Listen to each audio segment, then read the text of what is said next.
We're a little off center. Hello. Trying to see if I can get us a little more centered. Let's see if Having I can get me a little more beer, you a little more beer. like my first one. Hi everyone. Um, let's pull the chat up here. Hey Jesse and Cindy.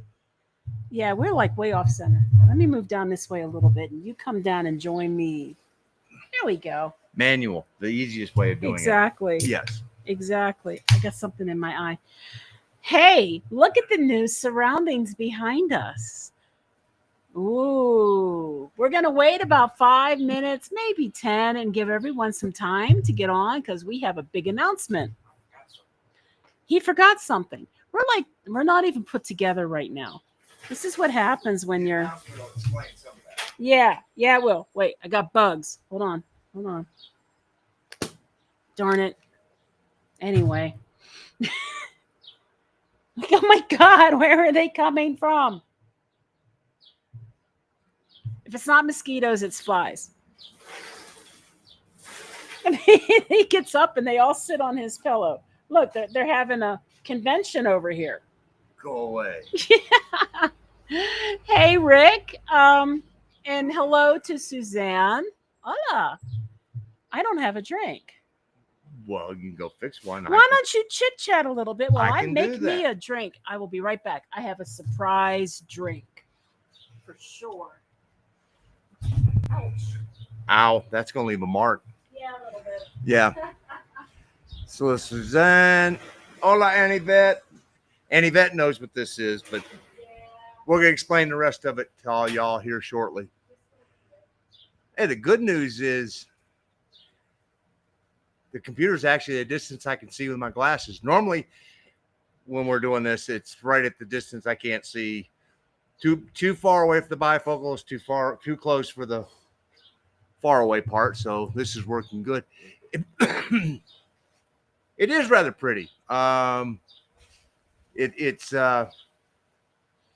this is one of our little new garden spots that we're going to explain here shortly. Um, but and the reason we pushed off last week is because Saturday we are going to the U.S. and we're going to be in the U.S. for 2 weeks, and we can't take all of our equipment with us, so we aren't going to be able to do a live while we're up in the States. So we said, well, let's do it right before we leave, and then we'll do another one right when we get back. So there'll be 3 weeks, so between this one and the next one, because 2 weeks from now we'll still be in Kansas City. So, hey, Bruno and Marilyn. Yeah, I know the zappers. What Annie Vet's talking about are the bug rackets, and they work. They are wonderful, especially when it starts to get dusk and the mosquitoes start coming out. So right now it's the flies, not the mosquitoes. So as the sun goes down, it'll switch from the flies to the flies and the mosquitoes. So, but oh, but we also have, this is a concoction that Gina has put together that is, I have no clue what is in it, but it works on bug bites instantaneously. So it's like, yes, that's out here. Hola, Stephanie and Jim. How are things in Vegas, Jim and Ruby? What I'm going to do for 3 weeks. Oh, I know. I know what I'm gonna be doing for 3 weeks. We're gonna spend the first 4 days with her sister. Then we're gonna do 5 days with my family reunion. We're all really getting together and having a big, dang, I need to button this.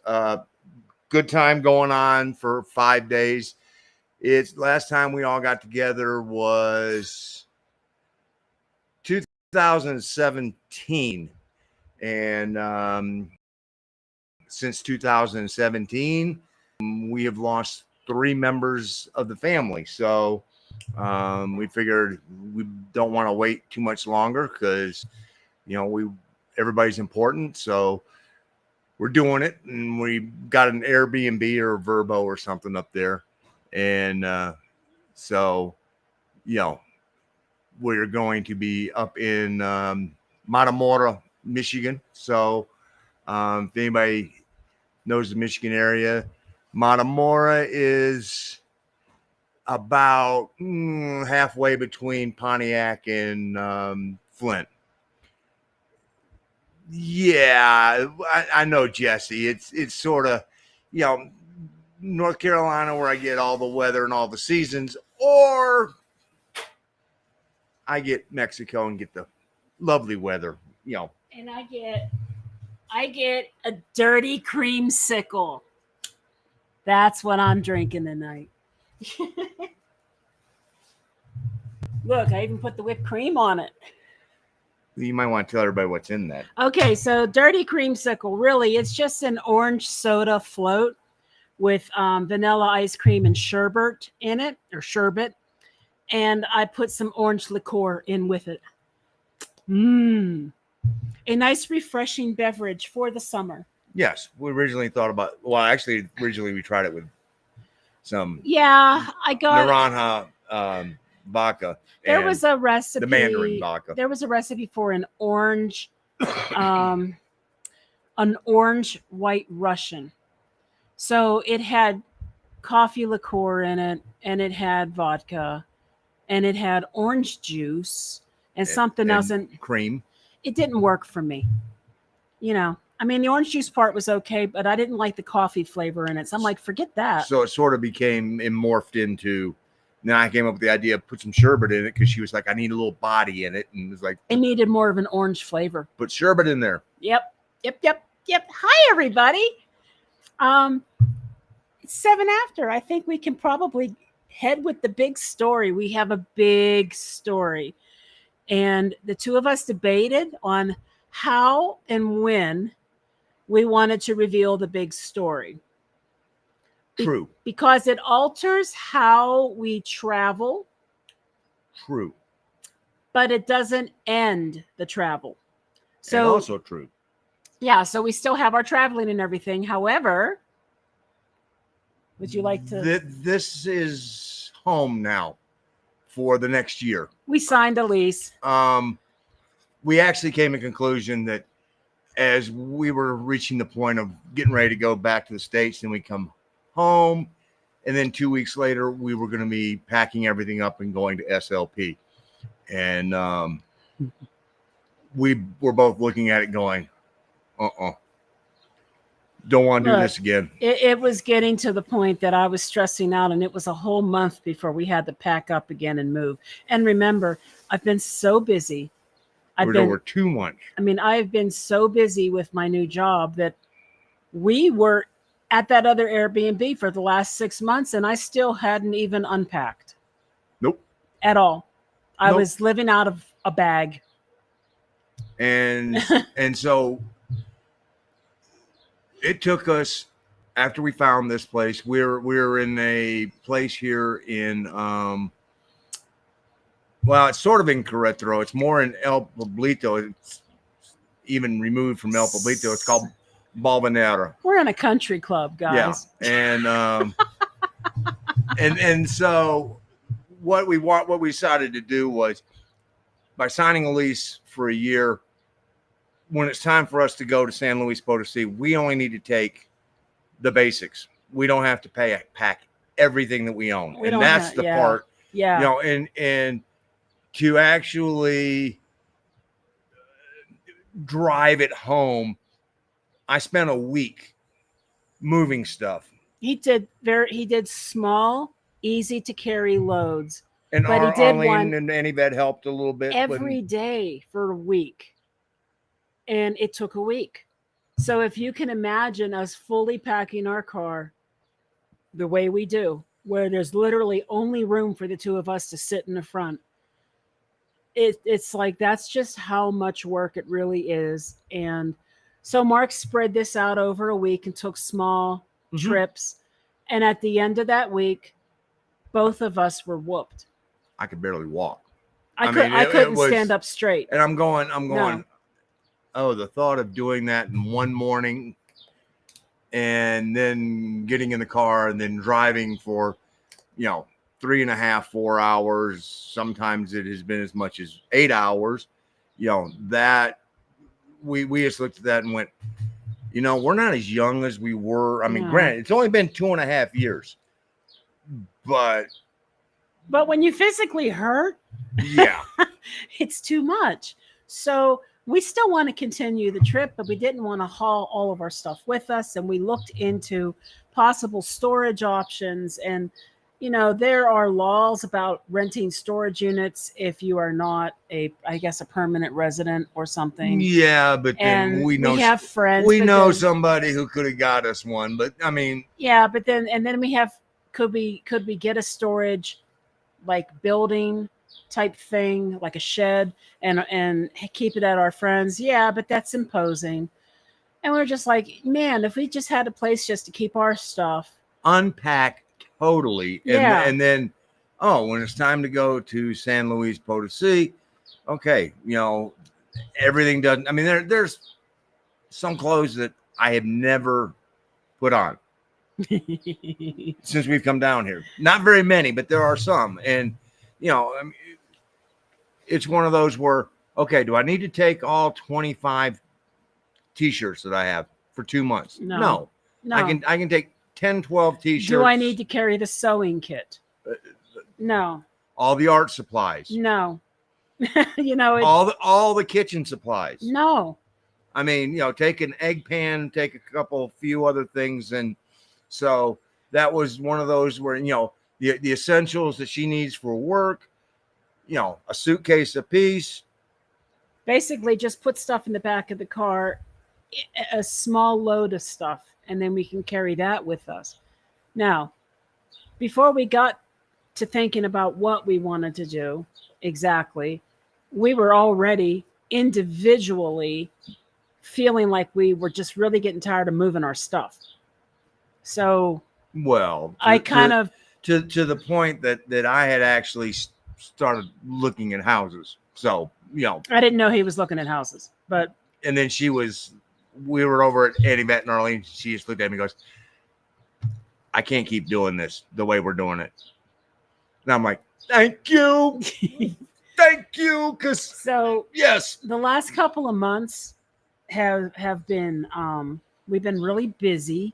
First, we've been trying to decide how we were going to do things. I had to go in and edit our travel schedule to the point that we basically knocked a month off of each place we're going to. that we could. So San Luis Potosí went from 3 months to 2 months. And when we're done with that stay, we come back here for a month and take a break. And then Ajijic went from 2 months to 1 month. And again, come back here and take a break. And we're going to do that until we finish, because we still have a little over a year worth of travel. And So yeah, that was the first idea. Yeah, I mean, it's not like, okay, this is it, we're done, but this is it, we're done traveling the way we were traveling, with every bit of our stuff going with us on every trip. That was it was the most stressful time for both of us. Every time we did it. Yeah, it stressed us both out. We were snapping at each other, just be and then the drive, and then I mean, it just was like, no. Yeah, like, it's not worth that. No. Our relationship and our mental health is worth a whole lot more than that. We can still do the travel. We can still test out other areas to see what we like. But we're like, you know what? I can't fathom. I can't carry any more of this stuff all over the place. And plus, even one of the Airbnbs that I reserved, the woman almost didn't let us have it because of the amount of stuff we have. Like, she was worried about bugs and all kinds of things. And I said, go look at our reviews. We are very clean people. It's just that we have everything we own with us, and we bring it with us. So we try to find easy access to unload it. She finally agreed to let us have it. But that was her biggest concern, is we were coming with, we were a band of gypsies coming with a ton of stuff. So that'll make Airbnbs easier to locate too, because we don't need as much space now for the stuff. Yes. And the more important part of that is we won't need a week to recover from the actual move, because I mean that's about what it would starting to take was almost a week of after we would get done. I'm being generous. I'm just trying to keep round numbers, but I mean, because you think about what we've done here, it's taken us about 3 days, and we're finally getting to the point where we have joined the human race, can walk upright again. Yeah, I couldn't even stand up straight for a few days. Like I was hunched over. My back hurt too much. So, okay. So that's the big announcement. Terry and Lisa. Let's get to some questions and some comments, and then we'll give you a little bit of detail about the process, how we found a place, what all we went through to find this place, and how we ended up getting the lease. So we're sort of caught up. I think we sort of just floored everybody. No. Oh, hey. Oh, Diana. Yes. It is so orange and it's so refreshing. I could have probably put some more of the ice cream and stuff in there, but yeah, it's awesome. And thank you so much, guys, about the good comments about the home. We're pretty excited about it. Laura from Espanol class. Oh, Laura, yes, I remember. Hola.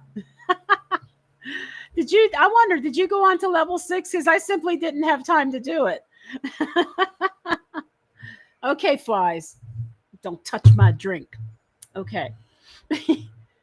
Our home base. Yes. Once we did that, we found packing for a trip to was so easy within the country. Yes. Yeah. And that was the goal. Seriously.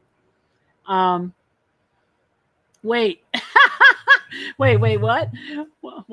What? I think I missed that part about finding a place. They jumped on right after the. Okay, so the short version is we have a home base. We signed a lease in Querétaro for a year, but we are not stopping our travels. We simply needed a place to keep our stuff so that we could pack lighter and still do our travel to different cities that we still have on our plans. Yeah. And so I guess next thing would be sort of how we found it and the process of getting it. I actually found this place. Well, wait, we were looking for other places first. You found it later. Our friends took us on a drive. How do you find places to rent or buy in Mexico? You walk the neighborhood. Or drive it. Or in our case, we drove it. So I took cell phone pick after pick of all the renta signs with the phone numbers. In areas that we were interested in being in. Yeah. And some of them we couldn't. I mean, some of them, they actually put it on the outside wall if it's a gated community. Yep. And so, you might have 2 ventas and 3 rentas signs, boom, boom, boom, boom, boom, boom, all lined up on the outside of the wall because you can't get in to see them. Yeah. And you don't really know exactly what the place looks like because you have to schedule an appointment, obviously. And one of them, they wouldn't even let you go in to look at the neighborhood. You had to come to the office and get on a golf cart with one of the staffers and take a tour that way. But we got numbers. And then our good friends, Liz and Romy with My Place at Querétaro, they are our realtors. And we involved them. And we didn't take advantage of them as friends. We paid for their services. So we paid their standard service fee. And they worked with whatever we sent to them until Mark found this place. Yeah, I was in my bus 24, and Gina had a budget, and so I'm looking at it. And here in Balvanera, I found 3 places, and one of them was quickly out because it was 60,000 pesos. No, that's not the one that was instantly out. But that was add 40 more. Are you kidding me? It was 100,000 pesos a month. Oh wow. But it was nice. It should be nice. It was one of the mansions in this place. And so then I found one for 63,000 pesos a month, And I'm like, no, I'm not even going to show her this one either. It's out of the budget, man. But then I showed her this one, and this was out of the budget as well. It was a little bit higher, but it had everything that we really wanted, which was one floor. Single level living. With the exception of there is a maid's quarters that is upstairs, and we turned that into her office. And so I was like, do I show it to her or not? And so finally I was like, okay, let's show it to her.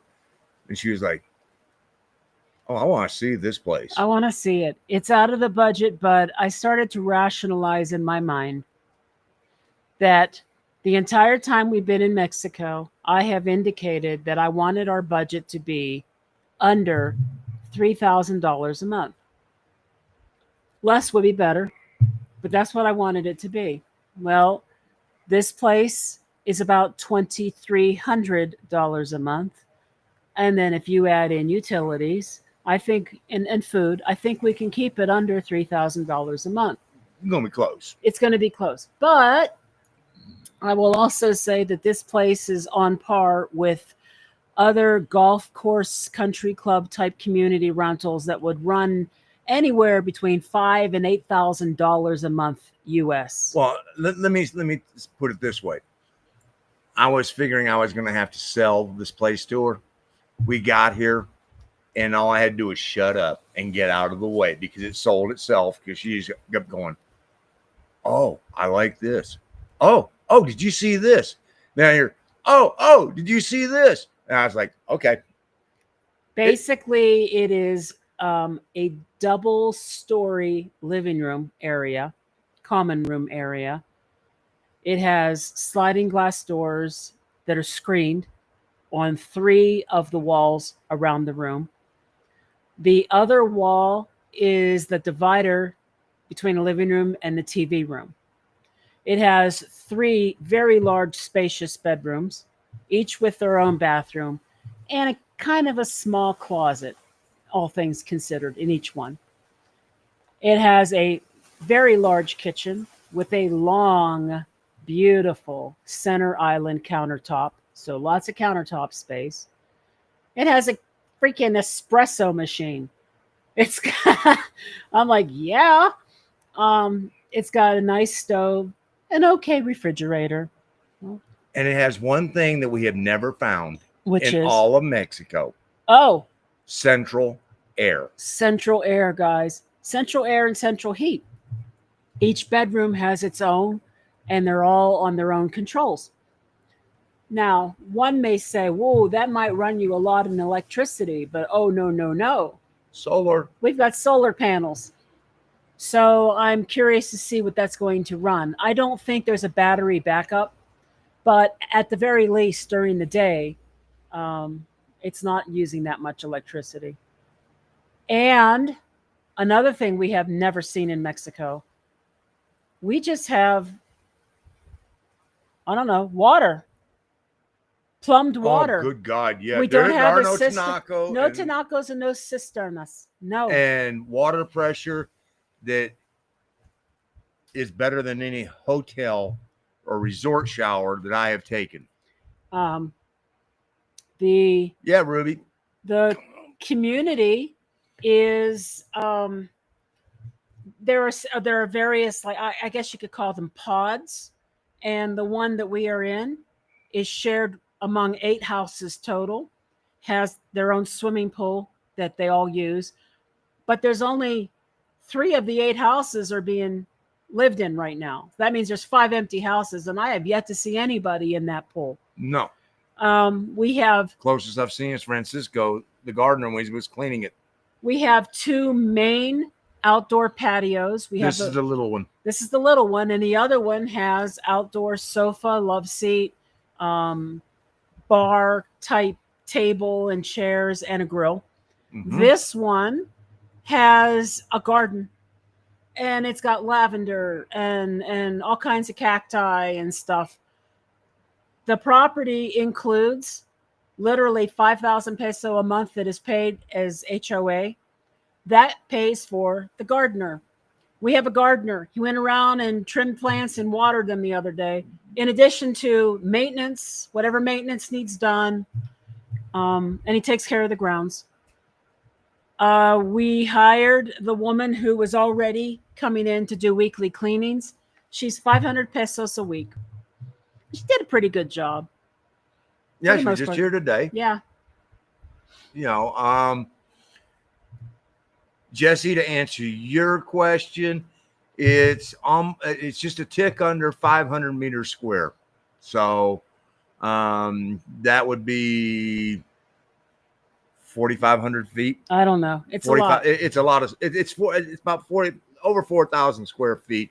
But I think when they're doing that, I think they are also including this area, the big patio area, The living spaces, basically. yeah, and then the area up on the roof because there's and a there's another patio. It's like the entryway, because there's an outside gate and then there's the house, and there's this very large cobblestoned entryway that if you wanted to do something out there you could, but that's how I get out to the maid's quarters, so I can go up to my office, which also has its own bathroom and its own closet, and I put a little coffee station up there, so I never have to leave. I mean, we're going to put a little fridge up there for her so she can keep her creamers and her waters. Maybe we'll see. And stuff like that, so she can work efficiently. And I'm trying to think what else. So the only other things I think I might want to consider would be pest control, maybe quarterly pest control, because I don't know if this is an area with like scorpions and stuff. I've seen a few spiders, but spiders don't bother me that much. I'd be more concerned about ants and scorpions. Scorpions. But I haven't looked into it yet. Cucarachas. And cockroaches. Okay. I mean, but we haven't really seen. No. We have a very large pantry closet in the kitchen, which is just glorious. Lots of cabinet space in the kitchen. And it is almost a U.S. kitchen. Almost. I mean, as far as the space, it's got the center island that you could do all your work around, plus it has plenty of cabinet space, plus it's got a dishwasher that we'll probably never use. I mean, the house has got some wear and tear on it because it was being used as a vacation rental. In this particular pod, these houses were built as vacation rentals. Now, I think besides us right now, there's one other. Two.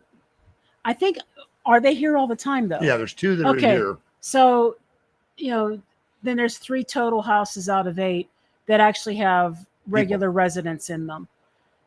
So there's probably people who come and go. I am going to tell you this. I did find one of those empty ones on Airbnb, and they wanted $8,000 a month on Airbnb for that house. Well, they wanted double. Yeah. On Airbnb for this one, it was double. It was, but still, it's quadruple what we're No, paying. I know. See, they want $8,000 a month for that Airbnb, which would have been about $4,000 a month for rent, and we're not paying that. We're paying about $2,300. I did get 1,000 megs internet, and we got some mesh units so that I could get the internet upstairs to the maid's quarters. And 1,000 megs, oh my gosh, like $73 a month. That's nothing. Our Starlink recently went up in price, and it was less than 100 megs. Well, speed. Elon's got to make up for the loss in Tesla stock. I know, but it was less than 100 megs in speed, and it just went up to $100 a month. We haven't used it in over a year, so I'm paying less than that for Telmex, and it's fiber optic, and it's 1,000 megs. Yeah, and I mean, so far really cannot find anything other than the skeeters and the flies. Yeah, the flies are pretty bad. I would venture a guess that they're coming from the garbage, because the garbage is literally across the street from us. Yeah. So they're just finding their way over here. And the mosquitoes are pretty bad at night.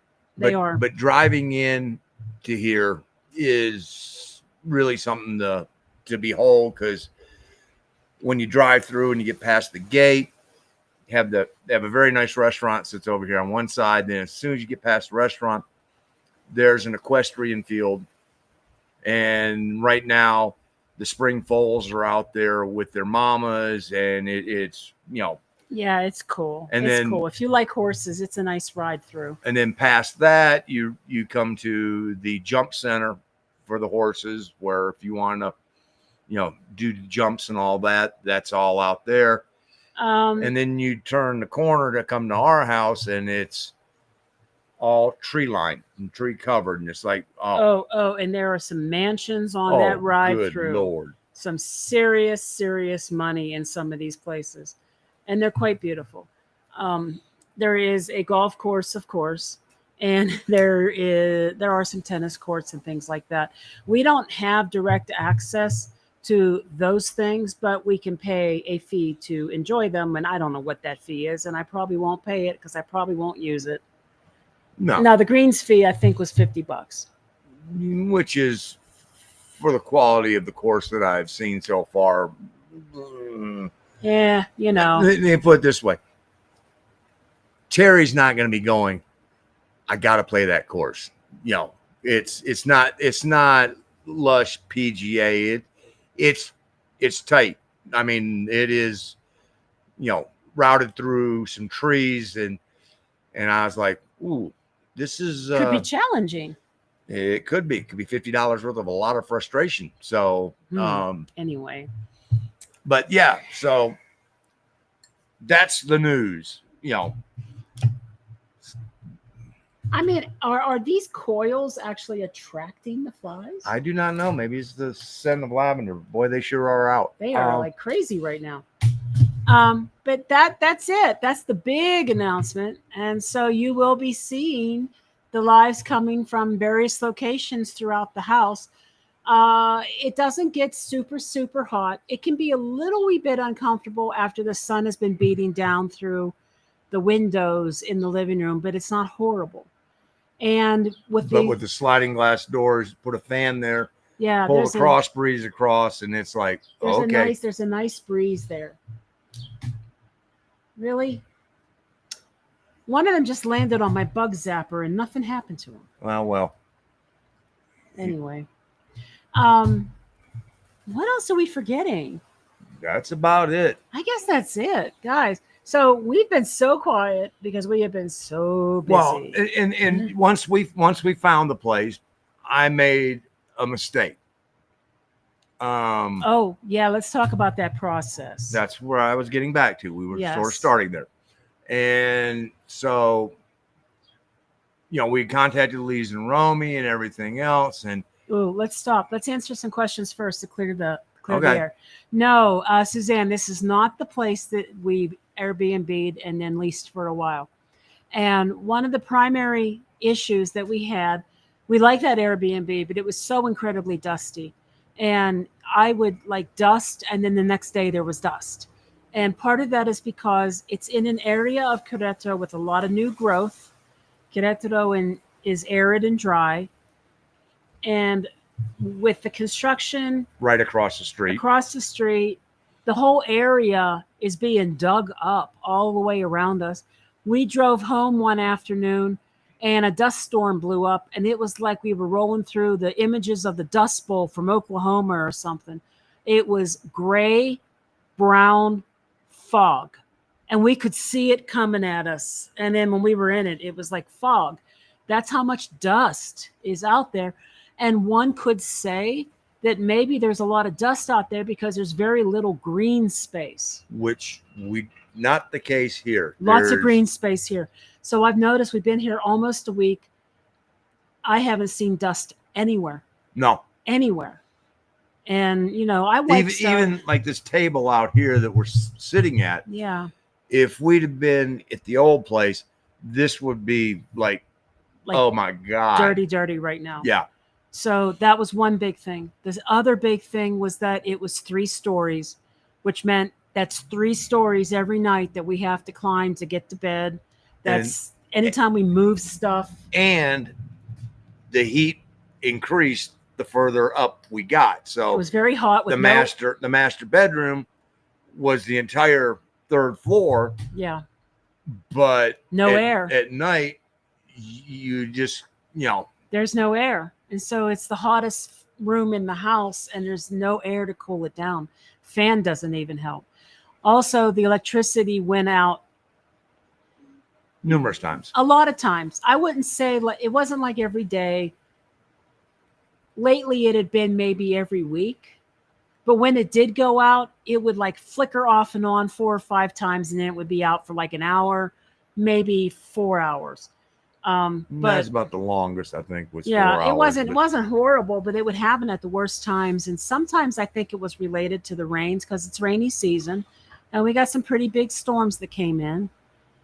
I was hoping that the rainy season would cut down the dust, but it didn't. No, it just sort of gave it a place to attract to the water. And the last thing about that place that I would not have been able to tolerate indefinitely was how small it was. Especially the kitchen. We got 3 stories of rooms, and that's great, except each story was tiny and cramped. I would have given anything to have 2 stories with more room instead of 3 stories with tight little cramped rooms. And the dining room table and the living room furniture were too big and too much to fit the space they were put in. The kitchen was really tiny. 2 of us walking by each other was possible, but not if you were in the middle of doing something. Like he could not get past me to put the garbage out if I was in the refrigerator. No. So, it was nice for what it was, but it would not have been a permanent place for us. No way. No way, Jose. But I do have to give a shout out. Huerte, our cleaning lady there. Oh, wow. Was phenomenal. Probably the best cleaning person we have ever experienced. Good God.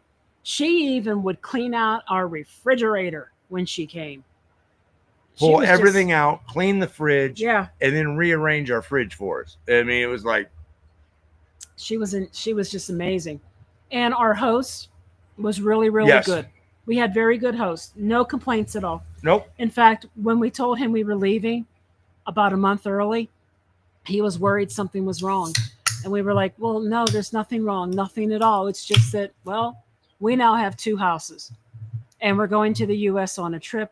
And we'd like to move our things before we go out on that trip. Yeah, the thought of coming home, moving, then packing to go to San Luis Potosí. No, that was just like no, not in 2 weeks. Yeah, so the house was fine for what it was, but I don't think I'd want to live there. If you had gone back and looked at the video of our Airbnb in Querétaro, you would see that it's a lot of white cookie cutter buildings, just one after another, all in these tight spaces so they could maximize the amount of money that's made. And there's not that much greenery anywhere around there. No. Yeah. But there's an HEB, which was nice. That was nice. Now, I mean, that's still the closest HEB, and it's 20 minutes away max. Yeah, we won't be going there that often. No. I mean, just have to adjust. It's like, and the other advantage of where we're at now is there is a Costco that they are building. So very close. Costco will be here. The only other one right now is Hurikia. So, hey, so you did level 6. Good for you, Laura. I could not. I just could not. I could barely keep up with 5. I was so incredibly busy. It was hard to even get homework done. But very good. I mean, I finished 6, and then there was an advanced conversation level 6. And anybody looking to learn Spanish, I got to give a shout out to Amy there. Absolutely. Amy and Denise at Expat Spanish, because I was able to have a conversation with Francisco because we had a light bulb that was out. And then when I was trying to get the bulb out, it was more than just the bulb. The fixture itself was bad. And I was able to actually have a conversation with him to get him to come in and take a peek at it. And you had a conversation with our cleaning lady today. Yep. About us being away for 2 weeks. So, yeah. It's just a matter of using it. For sure. Okay, back to the chat. Let's see. Next. See, okay. Oh, Annie, yeah, that backyard. Yes, it is. Isn't this? This is very pretty. And Annie, that's been over here and seen all the flowers and stuff as you walk that way. No, And no, she's taking inventory of what she wants I to put in know, her I garden. know. Yeah. She'll come over and take little clippings and stuff. That's so fun. But if you walk around that way, it leads out to the side, which is the common space. And there is a little playground play set. I don't know when it ever gets used, but it must get used at some point. And then that's where the pool would be and things like that. But all of the rest of this is very private. Yeah. Yeah. I mean, the big patio, you're a little bit more exposed to everybody else in the complex, but there's really not that many people here in the complex. So, we'll find out party wise coming here shortly. So I'm going to keep the flies off my glass. Oh, and then I think so, Bruno. I think this is actually a very wise and probably very accurate statement that because we don't have to move so much stuff and we're not going to be so wiped out, we're not going to be dreading when we have to pack it all up again. Yeah, I think that we'll have more time to enjoy those destinations and they're going to rank a little higher. yeah, Yeah. I mean, gonna have to rank pretty damn high to beat where I'm at right now. But I'm just saying, Yep. And yes, we're taking reservation requests. Yeah. Yes, our friends are welcome to come. We definitely have absolutely. We got plenty of room. We have a spare room with a king bed. We have a spare room with 3 singles. One of them is a bunk. And then there are 2 singles up in the maid's quarters. Well, and one of the things to keep in mind that we looked at, granted, we don't need that many bedrooms, but it really was the fact that it gave us room to totally unpack and put stuff away and go, okay. And yeah, you're welcome anytime. For sure. And you already answered the square footage and TV room. Yep. I think you all found home. Well, it is technically, yeah, it is for a year anyway, right? And to be fair, we're really only going to be here about half of the time because, we still have almost a year of travel, a little more than a year. Yeah. Yeah. Yeah, and if it's still good and we still like it, we will re-up. But it just depends. Depends on how the rest of that travel goes. We still have places to see. So I get that. Yeah. Not written in stone. And that's a beautiful thing about a lease. It's only temporary.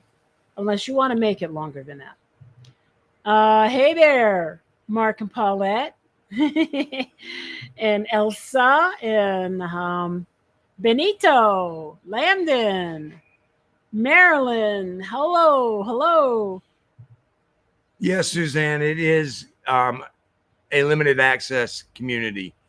We have to go through a gate. And fortunately, Arlene was with me the day that I got the pass for the car, because that was like another step in. First of all, I think we went to 4 different places to try and find the place that actually gave out the pass, and it cost us 350 pesos for the year. And now, Annie, Vet, and Arlene came with us the other day, and they were in their car as we were taking the last load of stuff from the old house over to here, and they had to hop in the guest line, and we just get to drive right through. Yeah, so it's nice. None of that checking in. Of course, I think they now have, in the brief time we've been here, seen them enough that they just sort of, Arlene gives them her ID and they just sort of put it in the system and go, yeah, they've already been here enough. Give them, and everybody that's a guest here, you get a flag that you fly on your car so that security can know who is who's a guest and who is a resident. Yeah, it's color coded by the section of the community. We're yellow, aren't we? We are yellow. Yeah, we're yellow. um, whoops, I skipped over one. I didn't mean to, but hey, okay. I think it sounds great where you are, with the exception of the flying insects. I agree. I'm trying to figure out what to do about that. Right now we have the bug zapper that once the sun starts to go down, you'll probably hear it going off because it's right there. And right now we've got fans that are out here blowing to help keep the mosquitoes away. Yeah, we got the coils burning, And the coils fans are are burning going, but Yeah. boy, there's a lot of flies out right now. Yeah, Like, I don't know what it the is with the heck? flies, but Yeah. Anyway, this is abnormal. This number of flies, we have not encountered this. no, before. this is a first. Usually it's mosquitoes. Yes. Anyway, yes, we did get a place. It's basically releasing for a year. Just to sort of dump our stuff. It's a place to keep our stuff and to take a break between cities. So while we're here for a year, we probably will only actually be living in it for about 6 months in total, because we'll still be traveling, just not for as long, more like a month per city, with the exception of San Luis, which is coming up, and that's 2 months. Yeah. Yeah. Yep. Okay. And where? Okay. Well, we are in I am Corregidora, which is part of Querétaro. Metro. It's in the southwest corner Yeah. of the Querétaro metropolis is the best way of saying it, because we're not really in Querétaro. I'm almost we're almost a good drive. I mean, like golf drive away from Guanajuato. The state line is literally right on the other side of the Carretera that runs on the outside of this property. So, Really? yeah. Huh. Yeah. So I didn't know that. Oh. We're in a it's called the Balvanera Polo and Country Club. So it's a golf course type community with a polo and equestrian center. And there are a lot of really nice houses here. It's about as far from everything that Gina was looking for. Totally. When we decided, her whole thing has been, I'd really like someplace where it's convenient to walk to things. Not here. Not here. Not here. We're out in the country. I mean, I wouldn't even, if I was still playing golf, I wouldn't want to put my clubs on my back and walk to the pro shop, because that's probably a good 3/4 to maybe a mile. I was going to say about a mile to get there. So, I mean, everything's spread out. I mean, the closest Walmart is 10 minutes. Well, we can go into El Pueblito, and there's a boulevard there with a lot of local businesses and shops that we can utilize. And quite honestly, one of the biggest things is Yvette and Arlene are 5 minutes going one way, 10 minutes going the other way, because you have to actually drive past and then turn around and come back. Yeah. But, so they're just right down the road, and we enjoy, spending time with the two of them. It's one of our favorite things to do. And it seems like in the last 2 months, we haven't had a whole lot of time to do that, because back to the whole process of the process. House. Yes, Terry. Yes, he mentioned a golf course, but he also said that it's tight. You would not like it. I mean, if you like tight, this is a course for you. The condition of the grass is it's definitely not bent. It's kikuyu grass that's basically everywhere, and they just mow it down. So it's not. I mean, I've played some pretty good golf courses in my time, and just from the eyeball, it's maybe in the middle. So I'm looking to see if it's going to rain or not. The wind is picking up a little bit. Hi, Wilfredo. I don't understand what you're asking. Are you, Sarah, the weather in Querétaro? I don't know. I don't know. Please explain.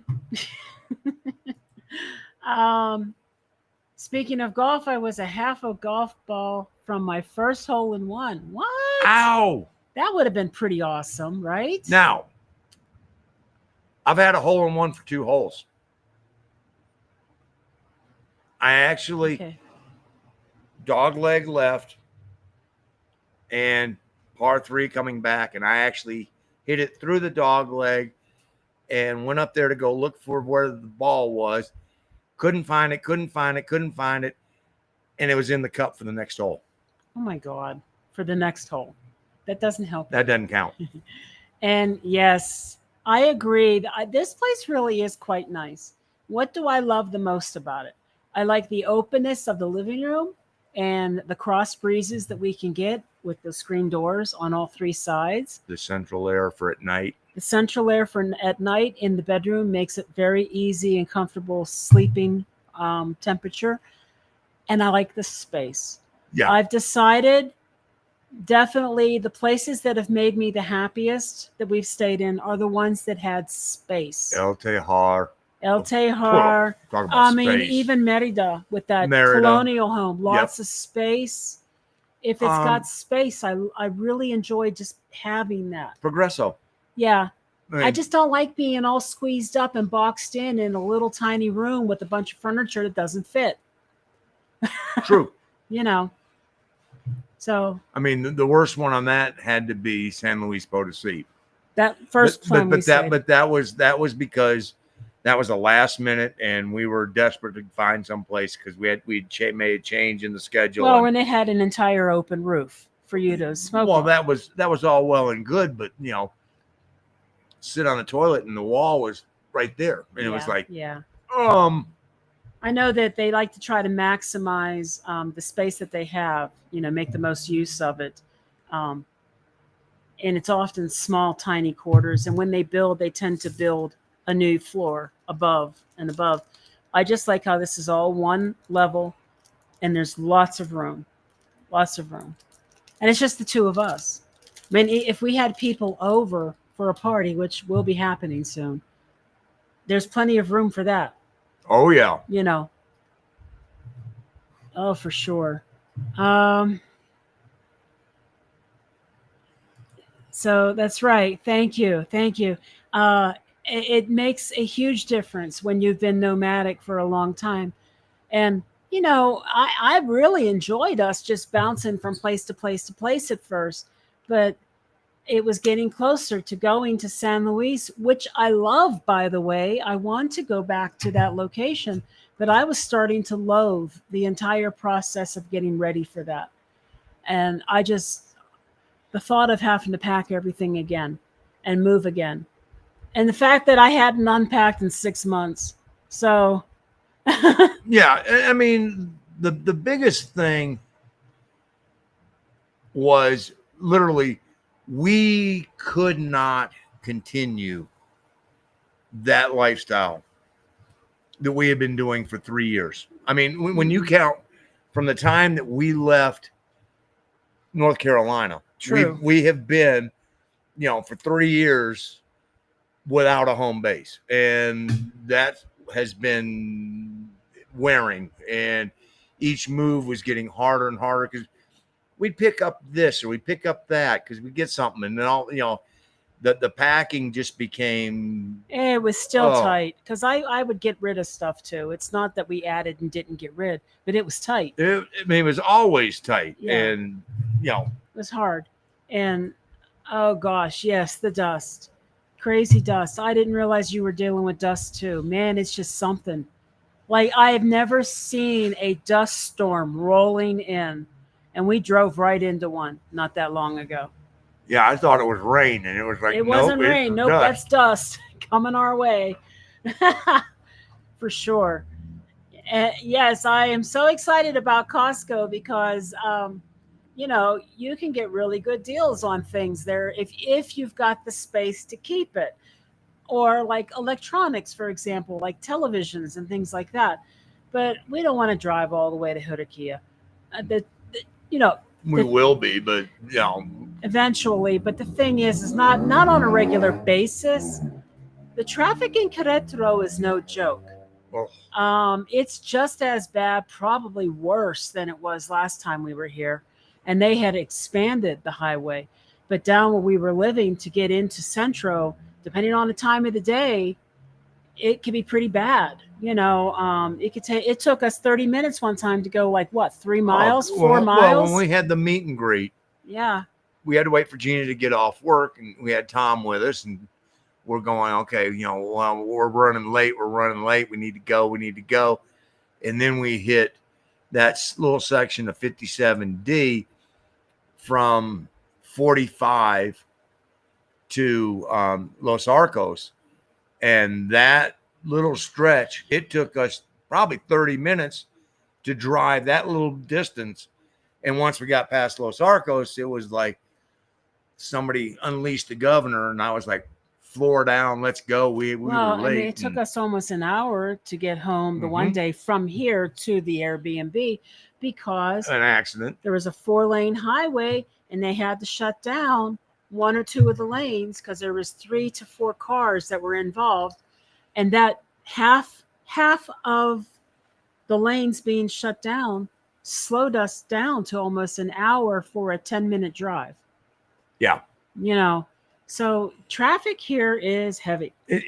There's still too many cars for the amount of concrete, and it's the sign of a growing city. I mean, you go anywhere east between Millennial 3 and the airport, and they're building as fast as they can build.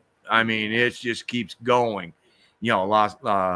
La Cañada out there, same thing. East of there, they're building. It's not going to be long until it's going to be one big city all the way to, San Juan del Rio and Tequisquiapan at the rate they're going. So The only thing that's going to interrupt is going to be the vineyards. When are y'all coming to Morelia? We have a Costco here. I don't think Morelia is on the list, is it? We're not coming to Morelia, but there was a reason. I think it's just one of those ones that got axed because it had to be. Because of the limited amount of time that was running out. It doesn't mean that we won't go to visit, same as Mexico City. So that's the nice thing about us having a home base is we can come jump on a bus and go anywhere we want, which would be awesome. Then we don't even have to drive, right? Well, pretty soon we'll be able to take a train to Mexico City. That's true. Let me see. Let me get caught up here. As soon as I get caught up, Mark can start talking about the whole process of getting this place and how the mistake that was made. Hey, Lena, how you doing, honey? Oh gosh, what's the best beer you've had so far in Mexico? Oh, we're talking Mexico? I was going to say, because best beer I've had so far in my lifetime is easy. That's the original Budweiser. And not Budweiser, Budweiser. Budweiser is a Czech beer that has been around longer than Anheuser-Busch has been around. And when I used to go to Europe for business, if you were lucky enough to be in a town that had a Budvar, the Budvar was the only location in a city that would have the original Budweiser on tap. And oh my God, I ruined a suit one time because I went home on my hands and knees. But that was a lesson I learned about don't try and drink with the Norwegians. Tried to outdo my Norwegian customers, and that was dumb. But so the best beer was the Budweiser. Hands down. And their slogan was the beer of kings. Budweiser just ripped them off all the way around. Mexico, best beer.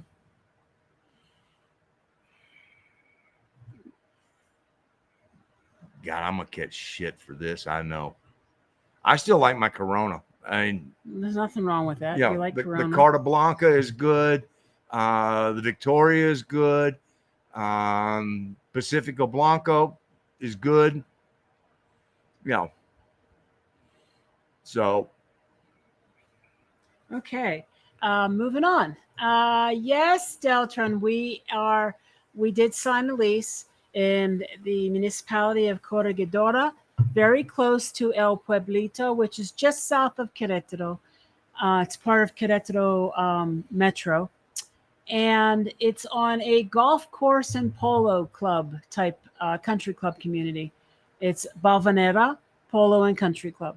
So that is where we are for the moment. We are in a basically it's a condo, but it's got a lot of wood beams. It's very cabin like with a lot of window, a lot of air, two very large patio living spaces, and there's 8 houses in this section that share a pool, and only 3 of those 8 houses, including us, has anyone living in them. So consistently, they're supposedly vacation rentals, and this place was listed on Inmuebles 24 for rent, but it was also listed on Airbnb for vacation rental. And it's not on either one of the platforms right now because as soon as we leased, they removed the. Are you okay? if we suddenly run, it's because we're gonna have to set up inside. Yeah, probably. I'll just carry the laptop with me, and you'll get to see us walking around inside. Get a different view of the house. That is true. What a relief! My goodness, Suzanne, you just don't even know. I'm all set up, and I'm just going to leave it there. So when I travel now, I actually have an add-on plug-in triple screen extender thing that I can actually put on my work laptop, and that's what I'll travel with now. So I won't have to take all this stuff with me. No, we got her a desk and a comfortable chair Mm-hmm. and a 32-inch curved. 34. Oh, excuse me, 34-inch curved monitor. So she has a, and you guys will get to see all this when we get back from the States. Yeah, we'll eventually do a video soon. Just kind of explain, just giving a tour and kind of giving a little bit of a tour of the area itself, like some of the beautiful things we see as we drive through. Get drone footage of the yeah, all that. We'll be doing one of those. This is actually pretty cool, and I'm satisfied with it. Hey, Paulette. So we are about 5 to 10 minutes away from Ann, Yvette, and Arlene. Depends on which way you're going, because one of them you got to do a big return that's way past. So. And it's in a country club, so it was definitely pushing the limits of what I was willing to spend. However, it's going to cost us approximately $2,300 a month. It doesn't include utilities. However, we also have solar power. So our electric bill was not expected to be very high. We just filled the propane gas tank, right as we moved in. That was about $150, I think, and that'll last us, 3 months or so? Yeah. Oh, more than that. We don't have a cistern or a tinaco. We actually have piped in water with water pressure, and we do get a water bill. So what else are we missing? So electricity, solar, we got LP gas, water. Oh, and then I got us fiber optic internet, 1,000 megs, and it's about $73 a month. So between all that and our groceries, I think I can keep us under $3,000 a month, which has been my goal since the day we came here. And we'll see how that goes. I was definitely looking for something less expensive, but and we did have options, and we found some very nice options that were going to be in the 15 to 20,000 pesos a month range. But each one of those was going to come with us giving up something. Yeah. We don't have to give up anything here. Well, other than convenience to Centro, which was important to you at one time. But other than that, but as far as the actual, living and day-to-day and working and all of that, No, we're not giving up a thing. Nope, Here. Nope. We spray our deck with pine sol, and that helps with the. Okay, that's a good idea. That's Yeah, it a really smells good good. idea, and it smells good. Of course, I would kind of think that citronella might do it too.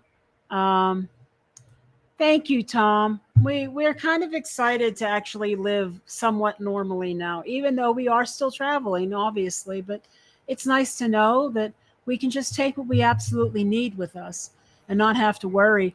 It's a secure, gated community. It's a secure, gated home. Um, I don't know if most people would call us normal, but I mean, I know, I know, but it's nice to not have to pack everything up every month and be a gypsy. Well, and we have one room that's already called the Tommy room. So I mean, Ha ha. Yeah, it's one of those. Definitely one of those. It's not working too good on the flies though. They're too quick. Uh-oh. Who's giving odds on? I think they have found their hometown. I don't know. It's always been in our top 3, I think, mutually. No, it's always been. It started at the top of the list because it was the first city we Yeah. visited. Yeah. But in all the cities, it has never dropped out of the top 3 ever. And we still have a few that are still up there that we like. So I don't know. We're going to spend another 2 months in San Luis. That's another one that's very high on the list. So definitely. Equestrian Center is very, very, very cool for sure. And I love seeing the horses as we drive by. And it's funny that the foals or the colts, we don't know which one they are because can't get close enough. Well, we haven't gotten close enough. They're as tame as can be because we drove by the other day and there was a couple of people out there with their children. And I thought it was a big dog. I mean, the tail was just going town. It was one of the young horses. I mean, just enjoying the hell out of getting petted. So yep. And hola, Liz. So Liz, sí, qué bonito jardín. Liz, you know what this means? That video that you have of me ringing the bell, please share it. Use it. You may share it for sure. Now that we let it out. And it's my sister. My sister. Hey, everybody say hola to Donna. Which we will be seeing her, Saturday. Yes. Yeah. We're spending the first 5 days in her area, and then we're going the next 5 days up to see his family for their reunion. So. And by the way, there'll be a package arriving tomorrow. For cigars. With my name on it. Cigars are coming, Donna. Yeah. Arlene, so happy and blessed that we chose this place. Yeah. And Donna, this isn't a balcony. This is ground floor. Yeah, this is yeah. Well, I mean, whatever. Everything's ground floor, and yeah, it's really pretty and lots of outdoor. We do have an upstairs area, but Arlene has forbidden us from sitting in that area because there is a beam that has a little bit of a tilt to it, and they're going to correct that while we're in San Luis. It's more than a little bit of a tilt. It's actually broken the footer on another beam, so that's supposed to be repaired while we're away. So we're staying away from that area for now. They'll get it fixed, I'm sure. And our landlord has been very nice. Yes. By the way, our landlord, his father is British. So this gentleman, he has a pretty high position in a plastics company based in Mexico City. That's actually an international company. He has lived in Chicago. He's gone to school in the U.S. and in Mexico. He is fluent in at least English and Spanish. And I believe his mother's probably Mexican. His father's British, which just makes it so easy to discuss anything we need with him. And he's been very, very pleasant to chat with. Yes. Yes. And been very easy to, I mean, we had the one situation with the light and he was like, go talk to Francisco. And Francisco is like, hey. Oh, okay. So Lee says, Costco is still in Querétaro. Yeah, but you got to go up that way. It's getting close. It's getting close. You got to go up that way. I just don't like Juriquilla. And I know a lot of people like to go up there. I don't like it for some reason. Well, one of the things is you can get some deals, Some rental nice, wise, very nice houses in the Juriquilla area. And the same with Zaki and the same with Zibata and El Refugio. All those places had pretty nice houses that were available, but I knew as soon as I said any place up there on the north side, she was going to be like, no, and so, this one ticked all the boxes and the location. So it was like, okay. Let's see. Yeah. Yes, we do have really good friends in Anivet and Arlene, so it's great to have friends nearby. And we never realized that something like this would have such an influence on places we wanted to stay, right? Yeah, we sort of did, but the hardest part was I'll be right back. We've made friends in rock the boat there, baby. I hit my knee. I know you're gonna have all sorts of marks on you, besides me. But we've made great friends all across the travels, and I mean, you got Ernie and Yami and Stephanie up in San Miguel de Allende, Mark and Paulette and Walter up there in San Luis Potosí, the Manera family in Veracruz that adopted us. We made friends, Denise in Merida. So, and the list just goes on and on and on. Omar and Don and Lisa down in Huatuco. So, the friendship part was really going to be an influence, because you have to be someplace where the support community that you have is of such strength that you're able to go, wow, this really does feel comfortable and it feels like home. And, here in Querétaro, besides, Anivet and Arlene, Lisa and Romy, Cesar, Wilfredo, Mark and Vicky, it just, and I know I'm leaving people out. And that's not even including the people that Anivet and Arlene have introduced us to, Rodrigo and Saul. And, it just keeps growing.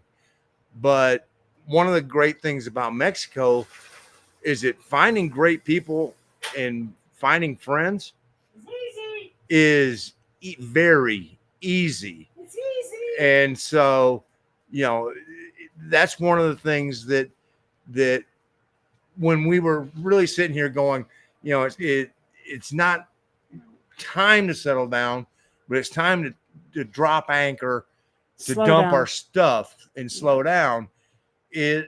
After 6 months here, actually, I think it was 5 months, we both went, hold on. No, it's too comfortable here, that if we're going to drop anchor to leave our stuff someplace, this was the place that made the most sense. So does that mean that's the final say so? No, but I'm gonna say it's temporary. Well, it's temporary, but I'm also going to say it's got a leg up on just about every place else, because our shit's here now. Possibly. So, yeah. I heard you mention flies and now vineyards. In the vineyards area in Spain, flies would be landing on your fave. No. I don't know, but maybe. No, there are vineyards. Face. Yeah. They'd be landing on your face. They say vines attract the flies. Well, I mean, in Querétaro is the vineyard of Mexico. Is it? Yeah. There are more vineyards in this part of Mexico than any place else, because of the altitude and the climate is so similar to what you find in places like Italy, Mediterranean, and the great wine places, and they're all you go between here and Tezquiski and you can't drive 5 minutes San Miguel, in San Miguel without yeah. passing a vineyard. True. Let's see. Oh, I'm trying to get a little caught up so we could get into the details of what we did right and what we did wrong in finding this place. Yeah, and that is, and Arlene does hey, bring up a very valid point. look at this. Uh-oh. And here it comes, guys. Guess we're moving in. It's raining. I feel that. Yeah, we're going to move it inside. So I'm going to stay connected because I can, because I got 1,000 megas. So I guess what we're saying is this is intermission, time to get your beverage refreshed. And she's going to move the computer. I'll move the lights and we'll get this all. We got cypress trees. I love it. Cypress trees. All right, moving it. Unplugging mic.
No sound. All right, are we good now? Can you guys hear us? Can you hear me? It's dangerous when I start driving. Go down to the bottom of the chat. I'm doing. Mic turn off. Okay. That's why suddenly everybody's. Can you hear us now? No, still no sound. Yes, is that yes? We got sound. Amazing what happens when we move stuff. Unplug it and plug it in. You expect it to work, and then it goes no. So it took my touch to make it work. Y'all believe that too, right? So but yeah.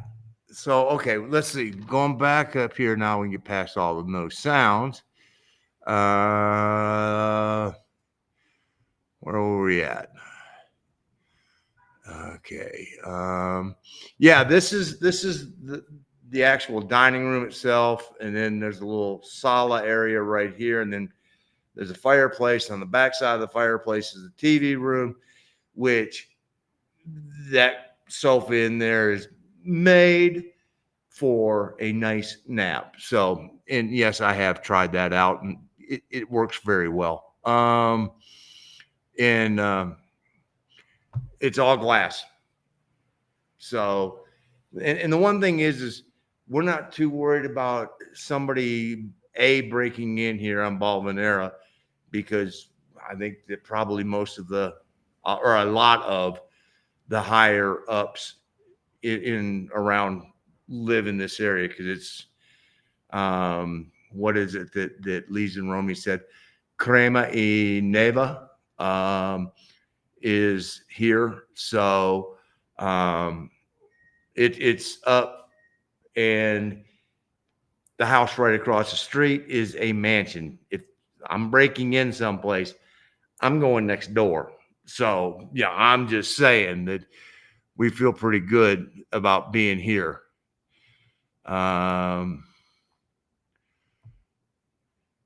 Yeah, I mean, it's, you're right, Rick. It's all about finding the right group of people that make you feel comfortable. And one of the things that has been evident since we got here, I mean, when we landed in Querétaro, we got here November 20th, and within the first 2 weeks, we had met Lees and Romy, and we had breakfast with them, all because they were handling the house for Roddy and Landy from Life with Louie, and we got to meet Roddy, and we felt like we had known Lees and Romy for our entire life. And then no more than a week later, we got to meet Annie Vet and Arlene and Cesar all at the same time. And it was, sometimes you run into people in life that you just go, you know what? Boom. You just hit it off and are extremely comfortable with. And, all three of them, Cesar is spent 30 some years in the US and has now come home back here to Mexico. And, one of the great guys. We were just at his house for pizza, I think not even 2 weeks ago, and had a great evening there. And so, and then Annie Vet and Arlene, they're, one of the things that we enjoy is just getting together, and we will sit and drink and sing on Saturday nights and do karaoke. And then we will sit and talk on Sundays, and we will talk the entire day away. And suddenly it's like, holy crap, we got to get home, So the friendships that you form make a world of difference. And one of the things that we had tossed around was, doing a topic on, friendships in Mexico, because friendships that you form down here, especially with the people of Mexico, they don't form them lightly. But when they call you an amigo, you are an amigo, para vida, and that is something that is special, and they cherish that, they work at it, and it's important to them. And the hardest part coming from the U.S. is that we tend to view things on a little bit of a different level. Okay, friends are almost disposable, but coming down here and learning from them, and all of you, I mean, the number of friends that we now have, I mean, Tommy came down to visit us, and then came down again for the meet and greet, and hopefully he's going to be coming in August to go up to San Miguel de Allende. Tom is a dear friend of ours now, and we have met so many people. The best is Ernie and Yami, Stephanie, all you who were there, Ruby, and those are ones you start going, wow. Our boys KJ and Craig down in Ajijic, we all share this common bond of, not that we were fleeing from the U.S., we were all fleeing a lifestyle that we didn't like, be it on the right, be it on the left. It didn't matter. It was, we didn't like what was going on. And so all we wanted was someplace we could live our lives and be comfortable. And checking the shit at the border has allowed us to just go, you know what? We are better people. And we have met some of the most amazing people down here in Mexico. And you guys have just made our journey and our life down here so much better. So, there you go. That's exactly it, Rick. You start meeting these people and suddenly you realize, wow, this is all good stuff. So,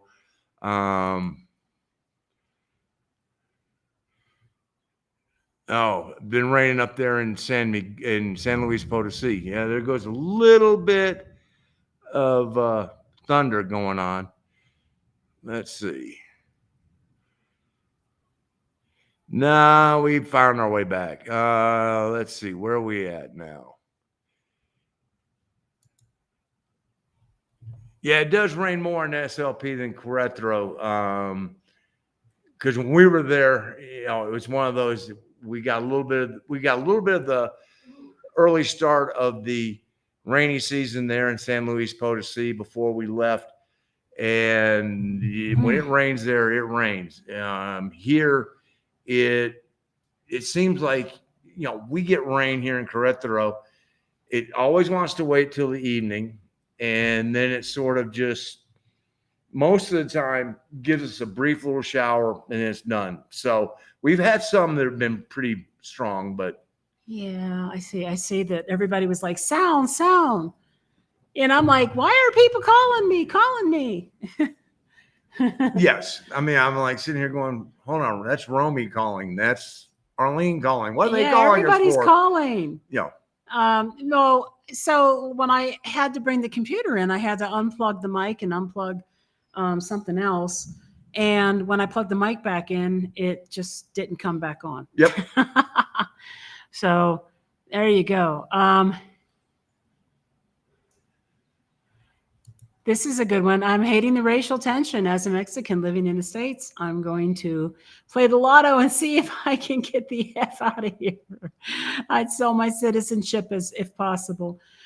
I think a lot of it is just people stirring the pot, and the more people stir the pot, the more upset and angry and afraid people become. And I think, honestly, that's the whole goal. The whole goal is to cause division. Because when people are fighting with each other, they're not looking at what's going on behind the curtain, right?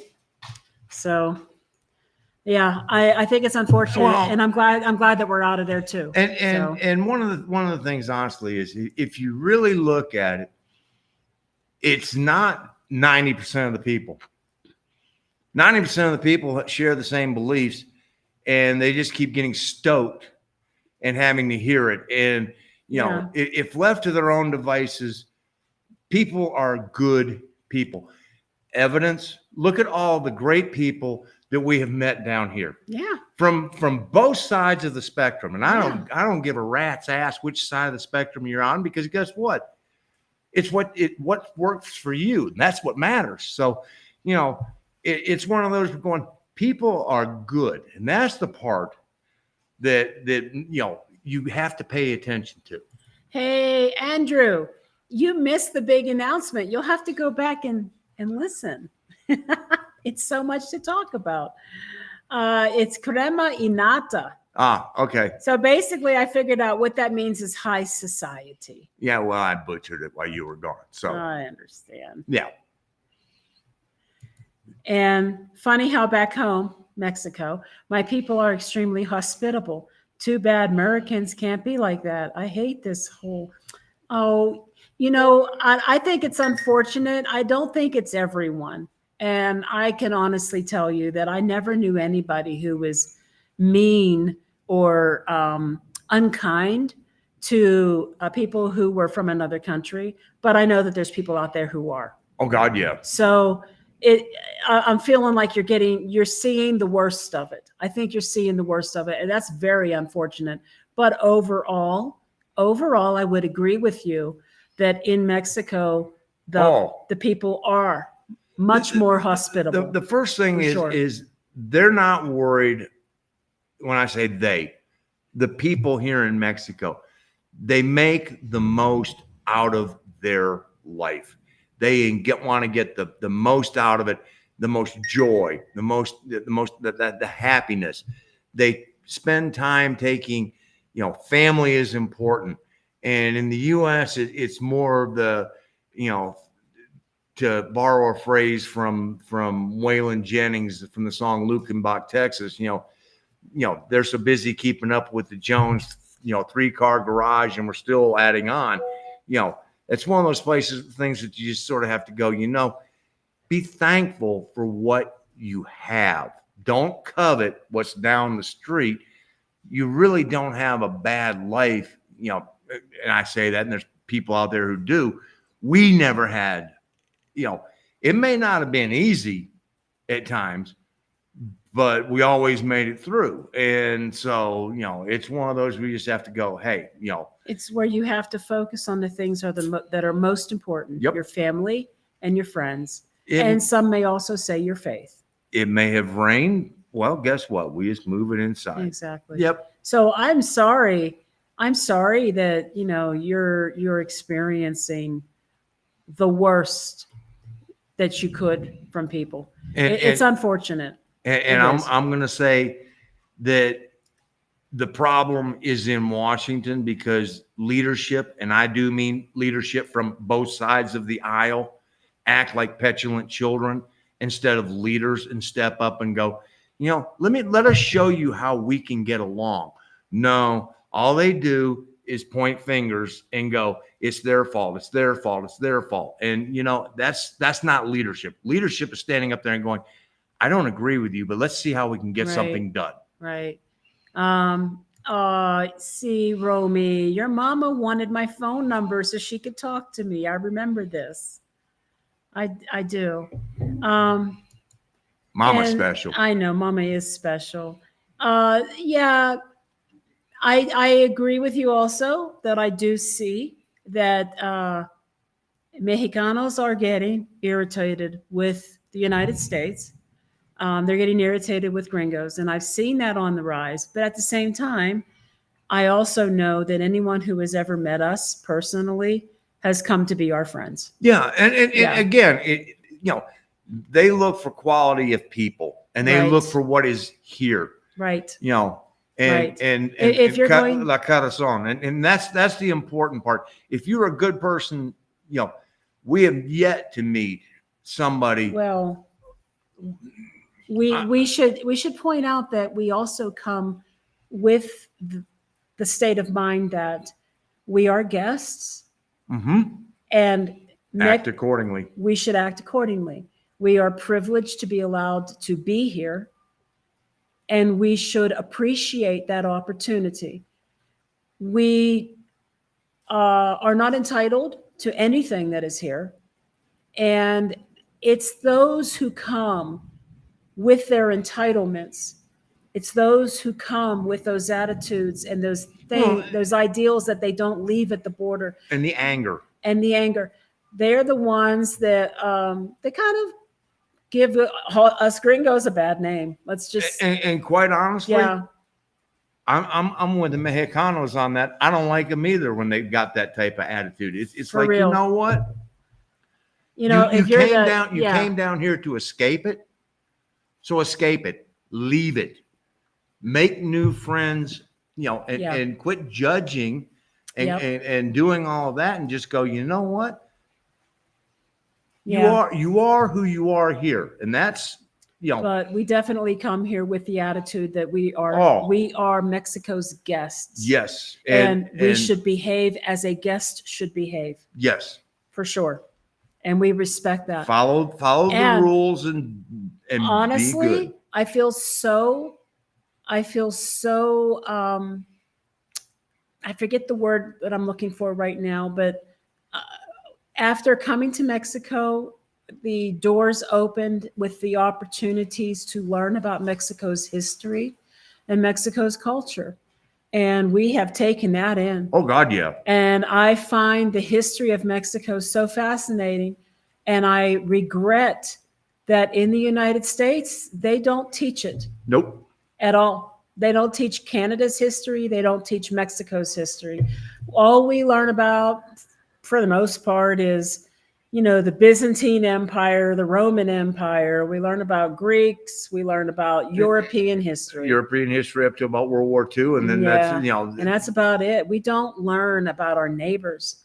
That is shameful. Yes, it is. And when we got here, we were embarrassed by how little we knew, but we took it upon ourselves to go, we can rectify that. Yeah. And the more that we dug into Mexican history, the more we wanted to learn. I mean, it was a self-feeding, ambition to learn, because it is an amazing story that, the Mexican people rightfully are so proud of their country. And that's, for sure. So we do respect it, and we are culturally trying to integrate without causing too much of a shakeup. But I do understand what you're trying to say, and we do see it. We see it in other gringos, and we do see. Well, then we've seen some pushback in places. Yep. Merida had some. I mean,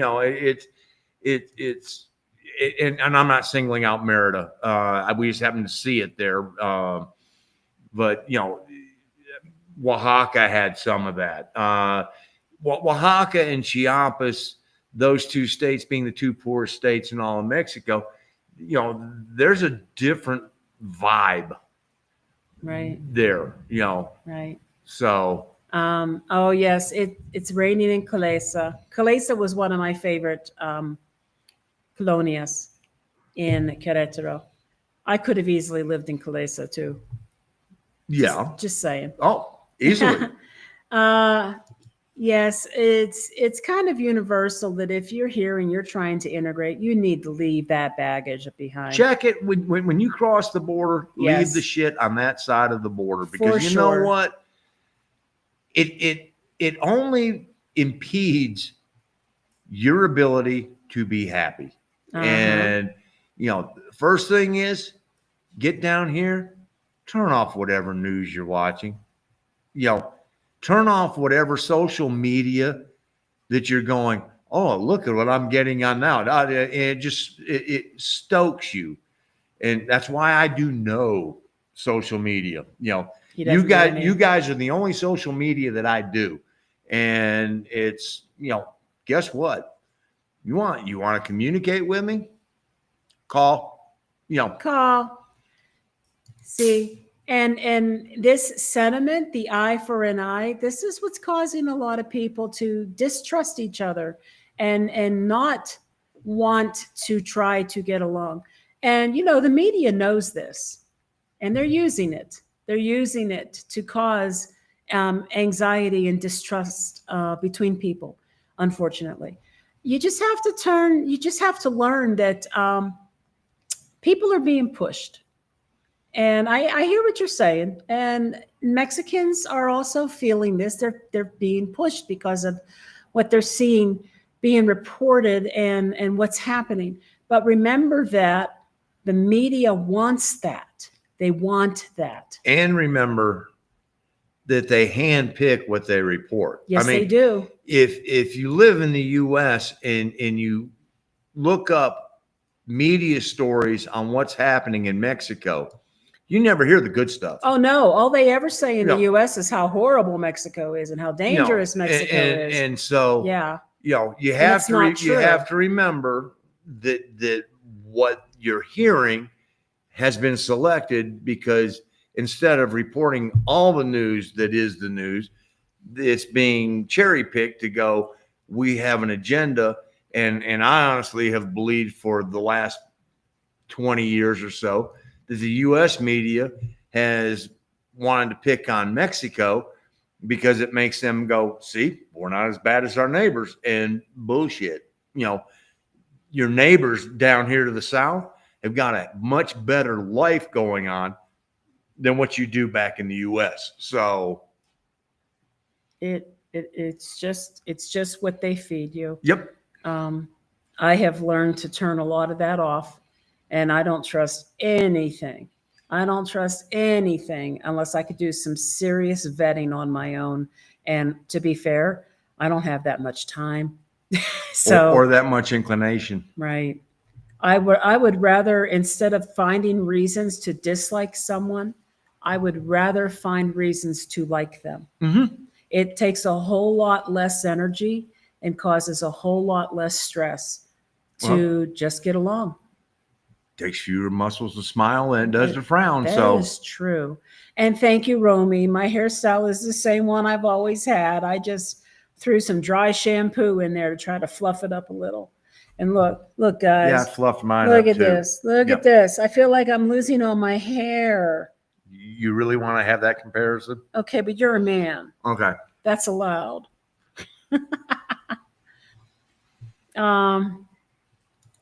Yeah, I see that we got the sound back. That's because I had to unplug the mic when I brought it in. And when I plugged it back in, it just didn't pick up that it was plugged in again. Let's see. Ugh. What? That's gonna be that's gonna be tough. Where are you at? What? With Terry? No, with Tom. Oh, okay. Because we're gonna fly from Querétaro to Dallas, Dallas to Pittsburgh, and we are spending the night, but we probably won't even get into Pittsburgh till like 3-4 o'clock in the afternoon. And then our granddaughter is going to be with us. Then we're basically meeting our oldest daughter and picking up our granddaughter to go down to the beach to spend time there. So possibly when we come back, it all is going to depend upon what the flight situation is going to be. We'll let you know. Because, I mean, I don't know if we can make the 4 flights in one day to get back. Oh, Lordy. That would be, Wilmington, Charlotte, Pittsburgh, Dallas, Querétaro in one day. And I don't think that dog ain't going to hunt. That dog ain't going to hunt. I think I missed something. I did miss something. Oh, Arlene's digging our glasses. Mark's got his aviators, and I got these little round ones. I'm only wearing these, though, because he's trying to, blind me right now. So keep turning them down as it's getting darker. Is it better? Maybe? Can I take them off now? Yeah, maybe I can. Okay, good. It was just really bright earlier. I felt like the little gremlin. Bright light. Oh, Buzz Aldrin, famous pick shot. Yeah, with the reflection in the glasses. Let's see. People aren't nice. I've had to have personal protective services. No, people aren't nice. They aren't. No, there Right is a now, there's a heavy, heavy, heavy air, and I mean it's people being constantly fed all this crap on TV and social media. That's what it is, constant. and the problem with it is again, I will go back to Washington when they start acting like leaders and taking care of doing their job and showing the American people, the citizens of the United States and the people who live within their borders, that yes, we can all get along, then oh wow. But when they act like petulant children, then people go, oh, and you put them on top of reality TV where, oh yeah, let's act like idiots and get paid because that's what they do. And then social media where people are able to hide behind the keyboard and be an asshole to others instead of being kind individuals and saying things that they would never say to somebody's face. You go, you know what? This is all keeps snowballing. And it's one of the things that we just finally went, see ya. Yeah. And thank you, Tom. I wish we had an opportunity to meet everyone. I don't think we've ever left anybody unhappy. I know that all of our Airbnb hosts and stuff asked us to stay longer. We've made friends everywhere we've gone. You know, I don't know if you want to include my ex in that, but other than that, your ex. What does your ex have to do with any of this? that we've never left anybody who's not been happy. Well, I'm talking about in Mexico. Oh, okay. No, I'm not talking about your ex-wife. I'm sitting here going, I'm not high on her. I don't know how list. she fits into this equation at all. Well, So why are you thinking about your ex-wife? Well, because you said we've never left anybody, feeling unhappy with my us. Well, I'm God. going. Oh, are you muted? Not anymore, Lise.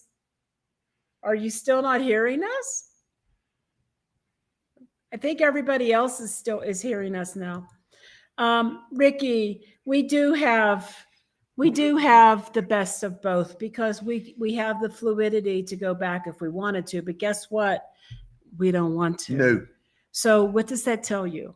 What does that tell you about us that we don't even want to go back there? The only reason that we are going back this weekend is because my family is having a family reunion, and the last one we did was 2017, and 3 people who were there at that reunion are no longer with us. So, it's one of those where, okay, it's time for us to all get together and break bread and talk and because some of these people may not be there another 8 years from now. And when we do it, but where's home? Here in Mexico. It's here now. And yes, we're fortunate. I didn't mean to skip this part. I'm very sorry that you have family that are being treated poorly where they are. Yeah, that's not right. That's bullshit. It is bullshit. And pardon my French. No, but it is. That is exactly. That's right. And that shouldn't be happening. So what's interesting is I spent a year in 1974, actually a year and a half in Roswell, New Mexico. I know the UFO and all that fun stuff, but what was interesting, this was I think it was end of 73, beginning into 75. So a little over a year and a half. And what was really interesting was it was a community. It was the first community that we had lived in. And when I say we, I mean, my parents and my sister and I, where we were the minority, being white. And, because in Roswell, it was predominantly Mexicano, Latino. But what was really amazing, this is 1974 now, there was no problem. You know, it was schools. You know, I went to the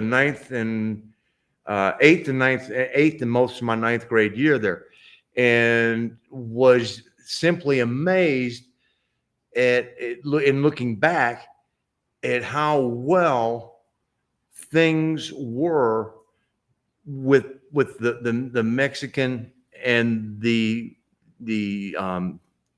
citizens of the United States, how well that all went together. And it just, to give you a background on it, we moved to Roswell from Greenwood, Mississippi. And Greenwood, Mississippi, that would have been 73.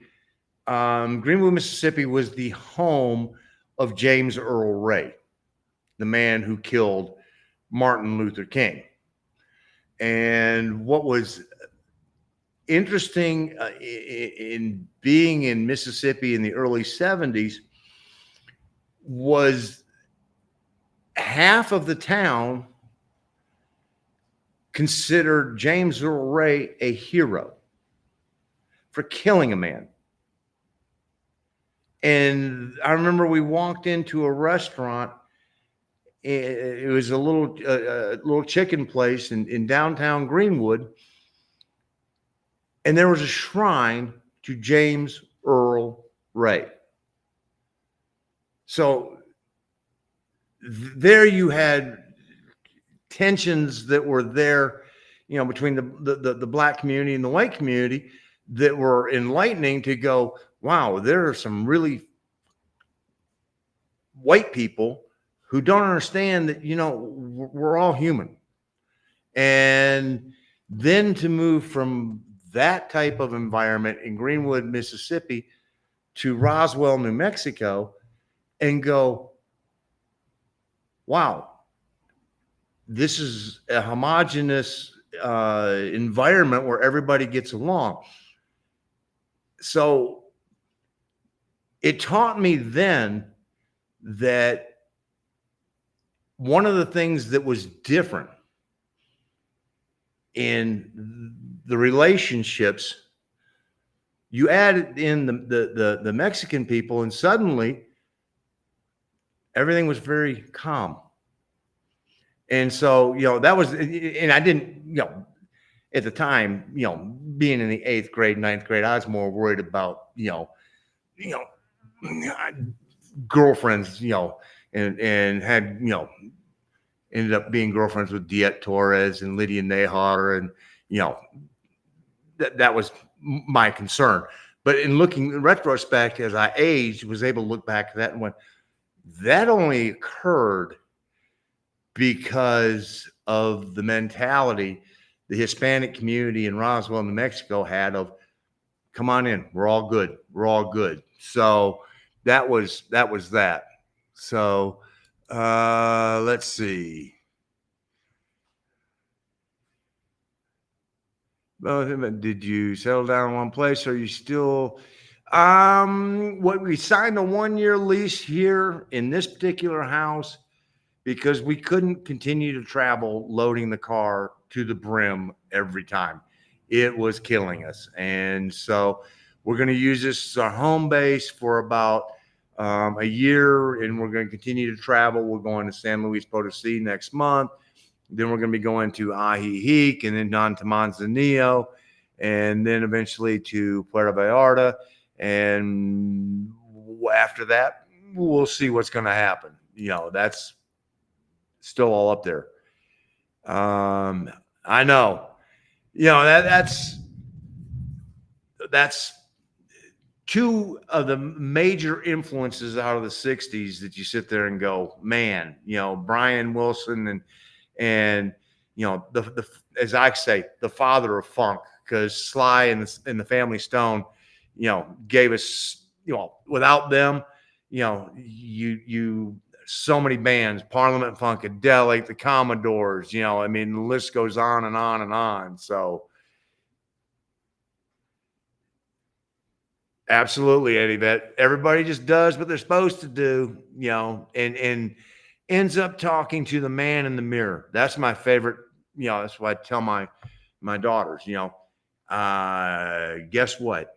You know, go talk to the person in the mirror, because if you don't like what's going on, the only person that can affect change is that person. And if you do the best you can and you like the person that's looking back at you in the mirror, then you're probably making a difference for the good. If you can look at that person in the mirror and go, you know what, I could do things a little better, at least you're holding yourself accountable. And then you can start to make change. And yes, Tom, you got to come.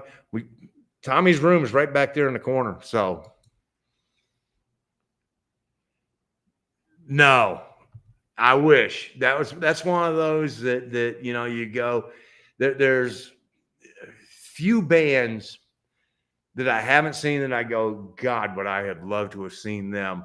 You know, I turned down an opportunity in '79 to go see Zeppelin in Chicago, because I was like, dumbass me. I was like, you know, they'll be back around. And no, you know, had tickets to see Skinnerd in 78, 77. Shame on me for forgetting that. About 3 weeks after the plane crash. And, you know, I'm sorry, I never went to go see them without, because to me, they were basically a cover band by the time it got around to that. You know, Sly and the Family Stone would also have been one of them.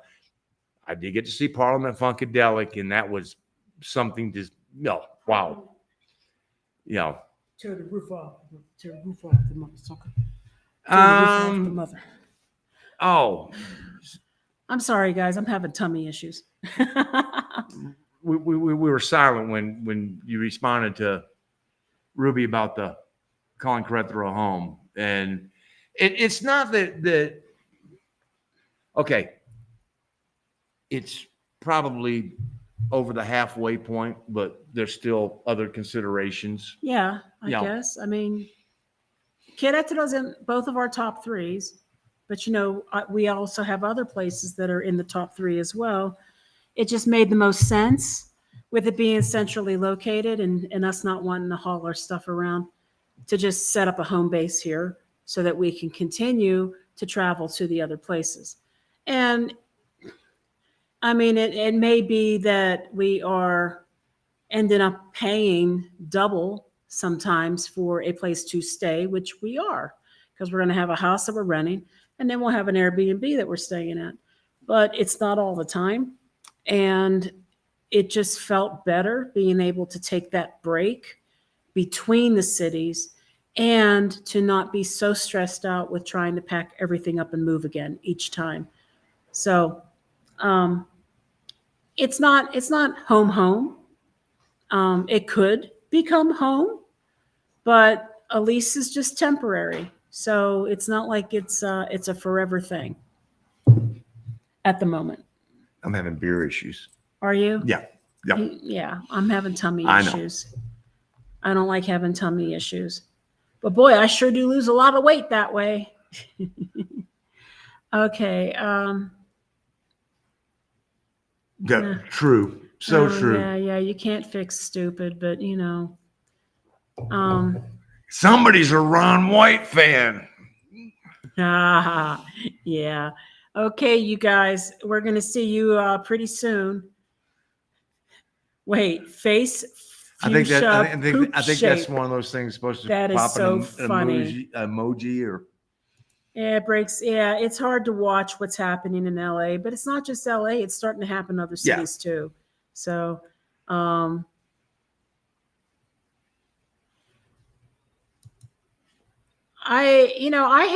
have Mexican friends in the U.S. that are not in any danger and they're not worried. So it's hard to know exactly what they're doing, when, and why. Wow. And I can understand why people are afraid, though, for sure. Oh, darn it. I got to go again. Here, you're back in Okay. charge. And one of the things is, dependent upon the status, similar to we would not have come to Mexico and done the let's come down here for 180 days and then make a border run and even remotely, skirt the process. We, went to the consulate, got our visa.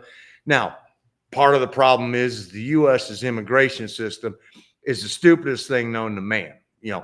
We were able to get, through the consulate and everything else and become temporary residents within, a matter of months, literally less than 2 months. And the U.S., we have had friends that have been on that wheel, running the same process, spending thousands and thousands of dollars and taking 10 plus years to try and get residency, and the U.S., again, it goes back to those people in Washington who refuse to do their jobs. And instead of going, how do we make a normal, reasonable, logical immigration system that vets people and goes, yes, you're allowed in. No, you're not allowed in, And so it's one of those that, if you circumvented the system, then and the problem becomes with what happened, with millions of people coming. And I'm not talking just Mexico. I mean, it was a huge,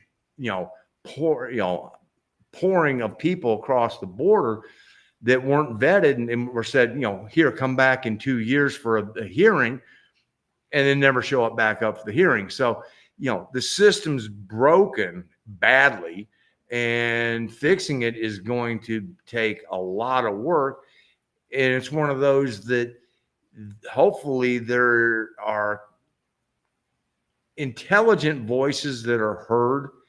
I'm still waiting to hear them, that go, okay, you're here.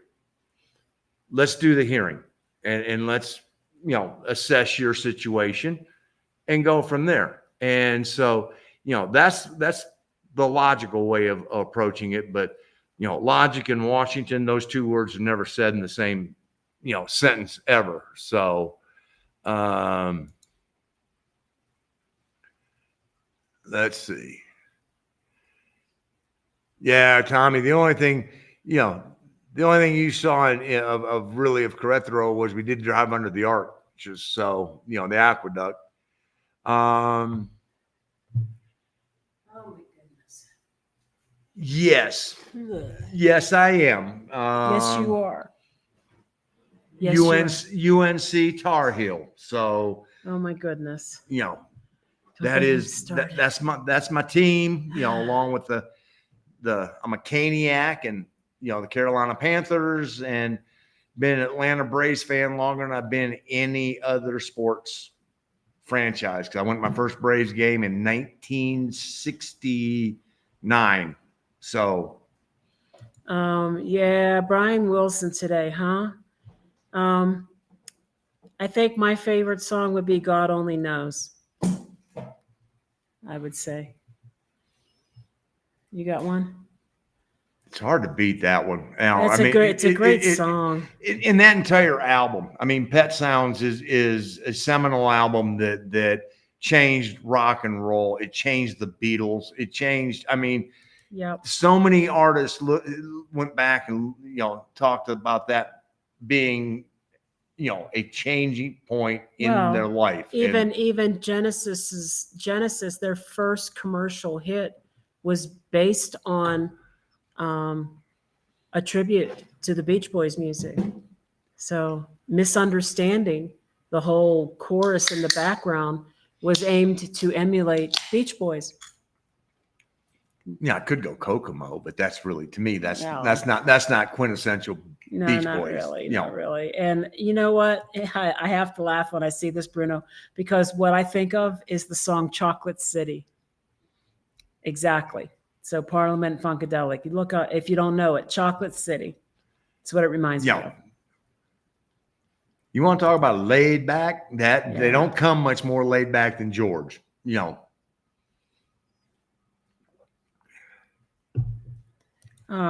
Ricky, we do acknowledge it. We acknowledge that we couldn't stand what was happening and we left.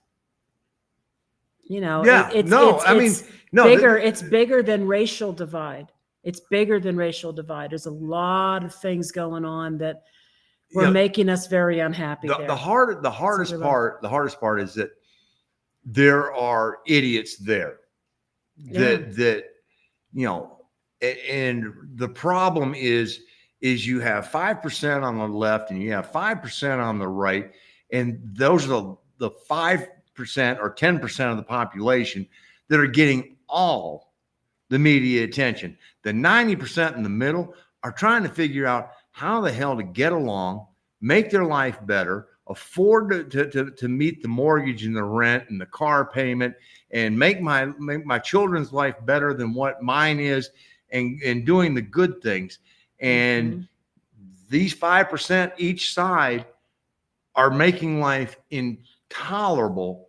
And that was the part that we're sitting here going, they're getting the attention. If everybody would turn the spotlights off of them and turn the spotlights on to the 90% in the middle, where most people have a lot of common ground, a lot of things would change. But, yeah,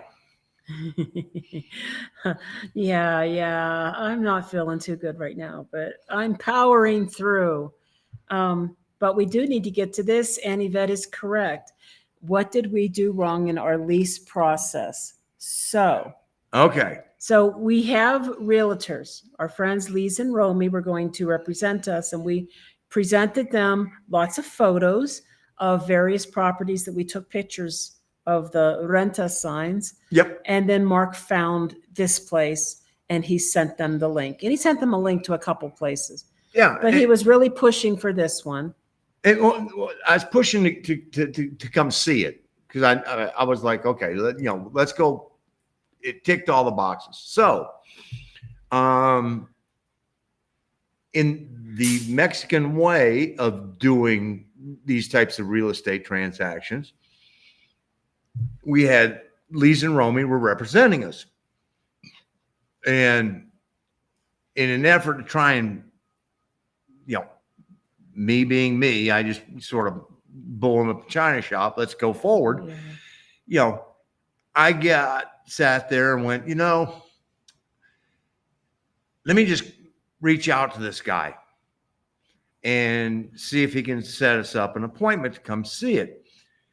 And when I did that, what I did not realize was that this needed to be handled by Lise and Romy, because he was now like, oh, now I have their contact information. I get 100% of the commission. See, there's like this first contact thing. If our realtors contact him, then they split the commission 50-50. But Mark contacted him directly. Now, when I contacted them, I said that we were being represented by Lise and Romy at my place at Querétaro. So, and I'm trying to be as transparent as possible. And it became one of those, okay, this particular agent, which I don't think he's watching us because I don't think we've ever told him we had a YouTube channel, was like, well, okay, now it's all mine. Oh, bullshit. No, they're representing us and they're our representatives.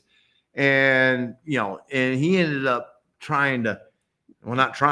ended up getting an extra 10% of the commission. Well, he tried to freeze them out. He wasn't going to let them participate at all. And I had to ask him to please allow them to participate because they are our realtors and we would like to have their assistance in the process.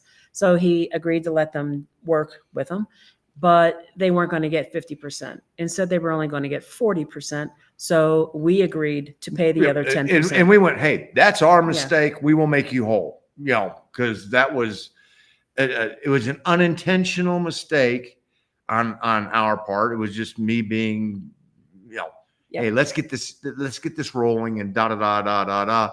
and okay, so it cost us a little bit more money, but I wasn't going to have them be put out because it wasn't their mistake. That was my mistake. So, then once we got that done, everybody all agreed to all of this, and then we got a chance to come over here and look at it, and it was like, wow, okay, and Gina got sold on a part that really wasn't part of the house. Oh, it is a condo. So there are two houses that are joined by one dividing wall, which I don't even think they don't even touch. They don't really touch. But they share a single set of stairs that goes up to a second floor terraza. And I've never seen that happen before, where you are sharing the same set of stairs to go to separate terrazas. So we get to the top of the terraza, and there's this area to the left. And so I go over there, and I'm like, whoa, what's all this? There's a bathroom up there. There was a water room because they had a whole filtration unit for their hot tub. And there was a nice patio seated area. And I'm like, holy crap. That's not ours. That's our neighbors. Yeah. Romy and I are down here on the main floor where we're at right now. And Gina's up in the window looking like Dustin Hoffman from The Graduate. There's a hot tub. There's a hot tub. Right and so it's like, I looked at Romy and I was like, I didn't see a hot tub up there. And we're like, okay. And where the stairs split, she went to one side, then she decided to go to the other side and check out our neighbors. And they have a little dippy pool up there. So, it was one of those that we were like, oh, and then we had to ask, what about the hot tub? No, the hot tub isn't part of yours. The hot tub's next door neighbors. So, that was just one of those things. But, and then once we decided that, yes, we wanted to make an offer on this, we told Romy and Lee's that we wanted to make an offer on it. And then whether this was true or not, we do not know. There were two offers. Now, fortunately, they chose us. And I think one of the things that made a difference was we had told them that, this was an Airbnb. So they were obviously on the platform. And we told them, go right ahead and check out, our reviews. If you want to know who we are, go. We got all our reviews out there. You can take a peek and see. Yep. And it was a nervous couple of days going, all right, if it's meant to be, it's meant to be. But damn, I really hope it's meant to be. It took a while to hear back whether they were going to allow us to rent. Now, then, of course, we had to go through the, am I going to say it right? Políza Jurídica. Did I say it right? I think so. Basically, the renting guarantee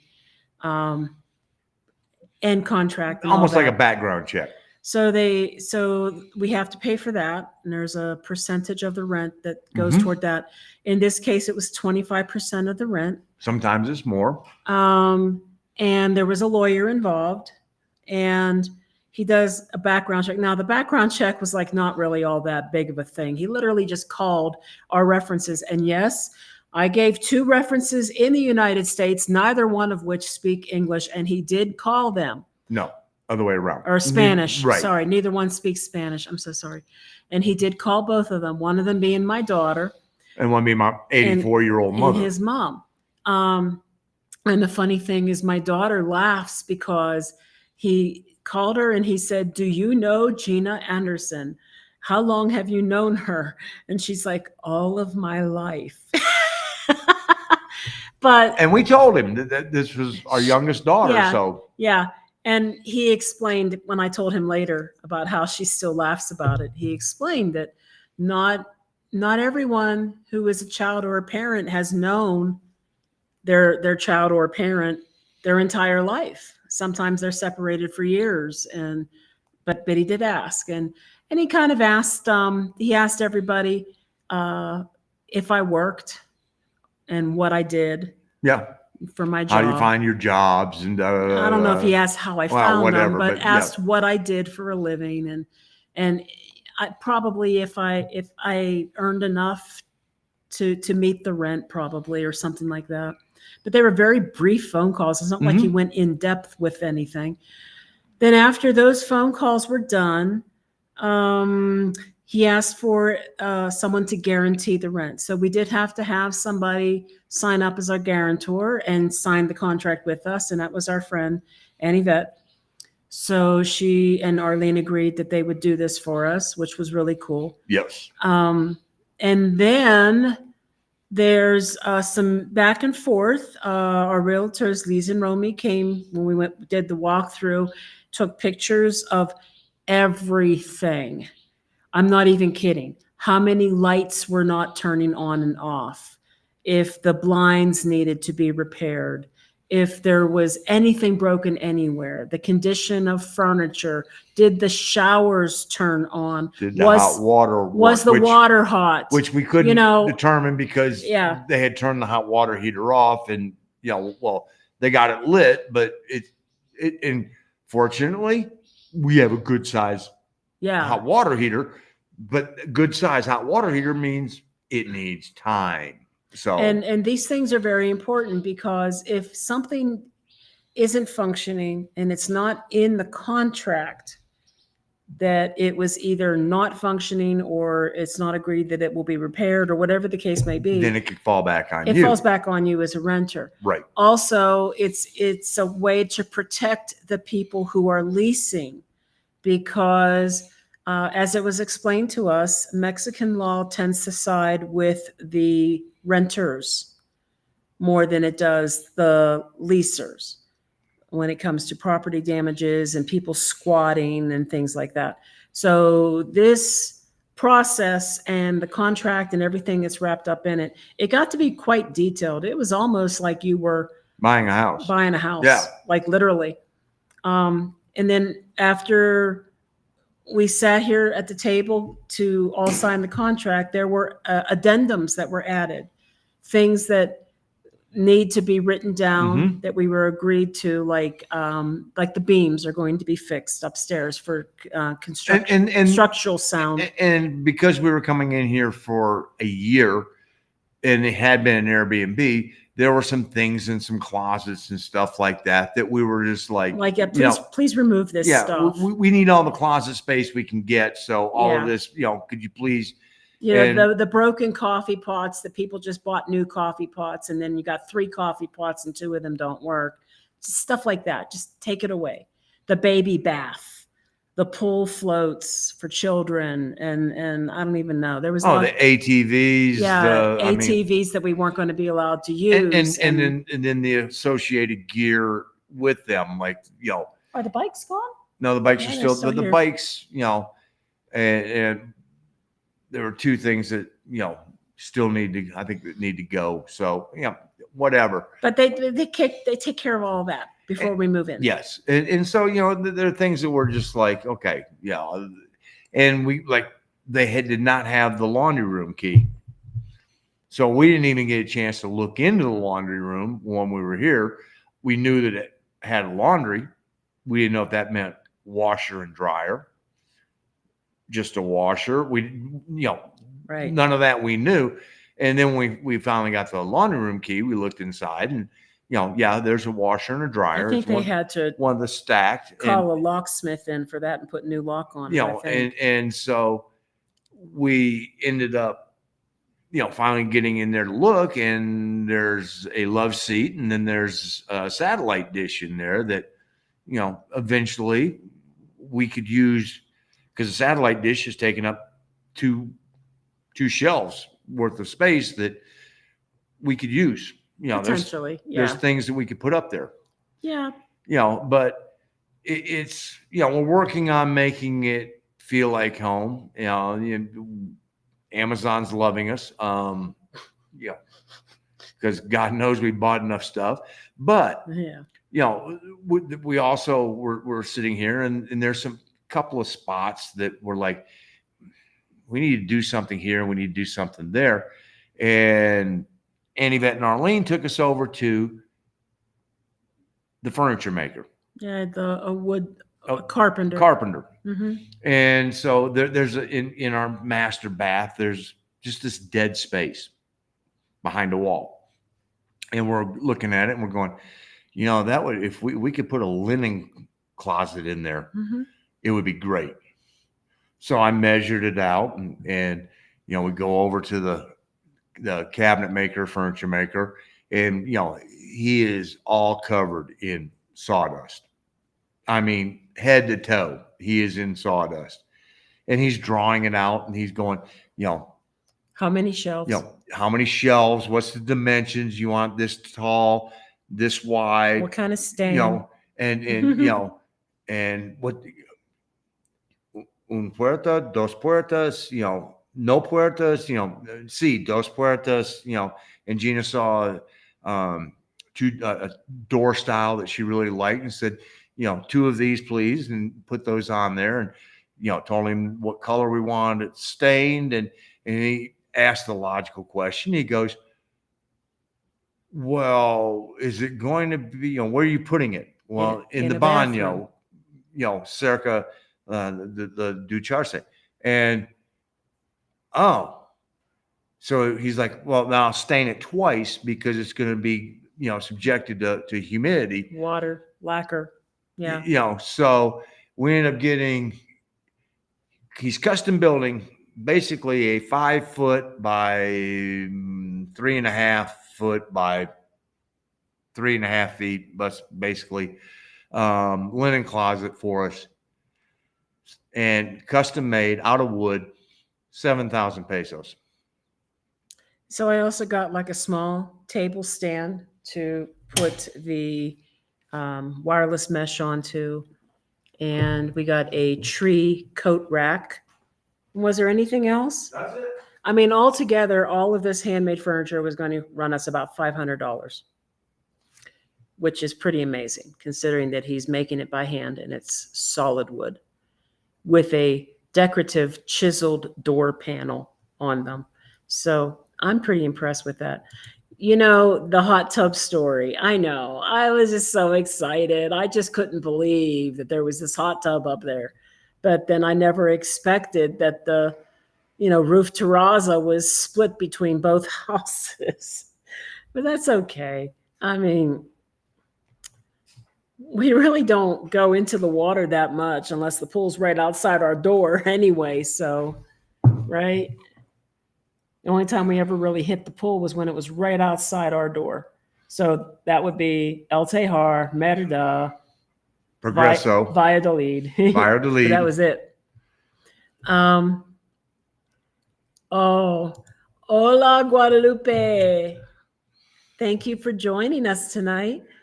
Okay, so Bruno, I'm going to try to give you the total breakdown. So the rent is approximately, well, I'll just put it in pesos. It's 45,000 pesos a month, and that includes the 5,000 peso maintenance fee. Mm-hmm. For the Políza Jurídica, it was 25%. 25% of that. Mm-hmm.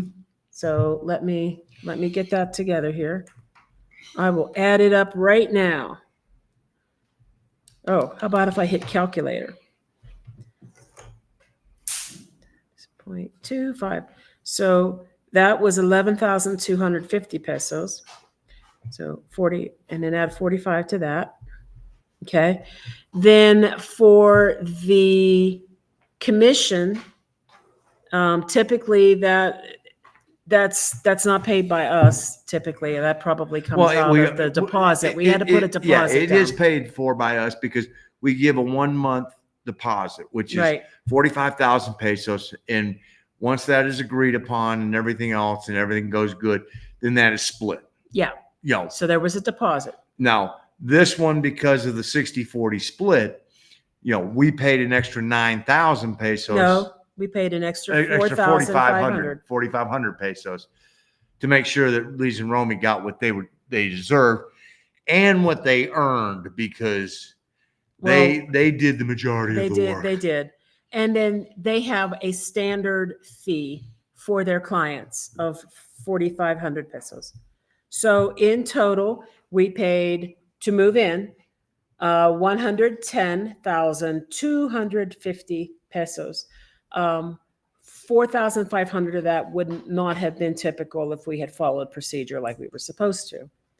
And at the current exchange rate, that would be about $5,802. So moving forward, we just have the monthly rent, and then we have our propane, which probably will run us every 3 months. I paid 2,800 pesos for the propane to be filled. It was at about 10%. Yeah. So if you figure that out, it means it will hold about 3,000 pesos of gas. Right. And we don't expect to do that much more than every 3 or 4 months. 6 months. I will see. We don't know. I'm thinking back to the other house. We paid 1,100 pesos total, and we were there for 6 months. Well, it might be empty again by now, too. Could be. We filled it up halfway through. So now I'm off track of what I was thinking. So rent. Okay. The gas, which we probably will only pay every 3 or 4 months. The water, which is monthly. And we have electricity, but then we also have solar panels. Now. And then we have internet. The water, they actually get one bill here for the 8 houses. And it goes to the homeowner who's been here for the longest, and he just sort of divides it by 8 and shoots it out. And it's like, okay, I'm sitting here going, wow, 5 of these units are empty. I'm digging that because. Yeah, that's true. But you know what? It's high. It's high for Mexico, and we will not deny that. And it is definitely higher than what I had intended. But at the same time, I sort of reasoned with myself saying, again, I always wanted to keep it at less than $3,000 US a month. And I think that we will be very, very close to that living here. Yeah, no, I mean, if she says so, then I'm not going to argue with that because she does all the budget. Hey, I said it right. Póliza jurídica. There you go. I did it right. That's a tough word. Set of words. Yeah, I forgot. There was a trampoline here when we were like, well, that could be a lot of fun, but yeah, no. Yes, it's a lot. And Lise and Romy worked very, very hard and were extremely thorough. Well, extremely thorough. And you know what? They were our advocates, and they did a wonderful job of, making sure that our butts were covered. And that's what we were paying them to do.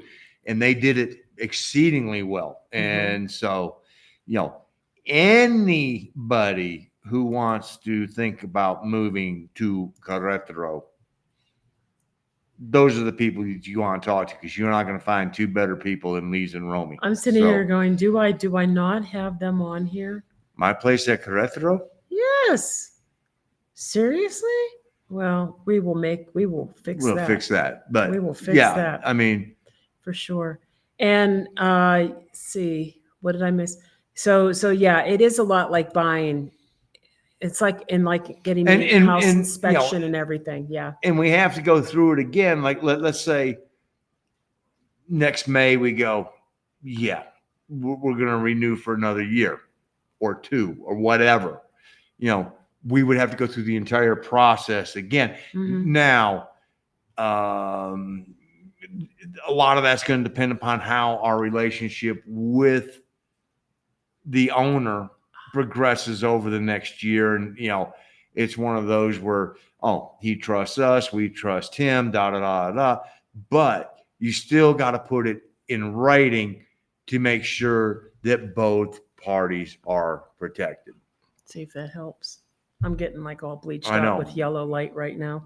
Well, that's because that's the only light's on. I turned the others off. I was trying to. Oh, I know how to solve that. He's going to solve it because he's a lighting guy. And yes, there was a trampoline. And I thought, boy, that'd be really fun and everything. But Tell me when. okay, that works. I was like, I just broke my arm last year in the sand at the beach. I don't need to be jumping on a trampoline. So 64. Only bad things happen. yes. Oh, Winston, we miss you. Winston! We miss you. Yes. So now you have to come to Querétaro and visit us. Well, or we can go to Huatulco. Or we could come to Huatulco. I mean, not this summer, but yes. And yes, that lawyer who did our Polícia Jurídica was really, really, really nice. Yes, Adrian was a good guy. He was a very nice man.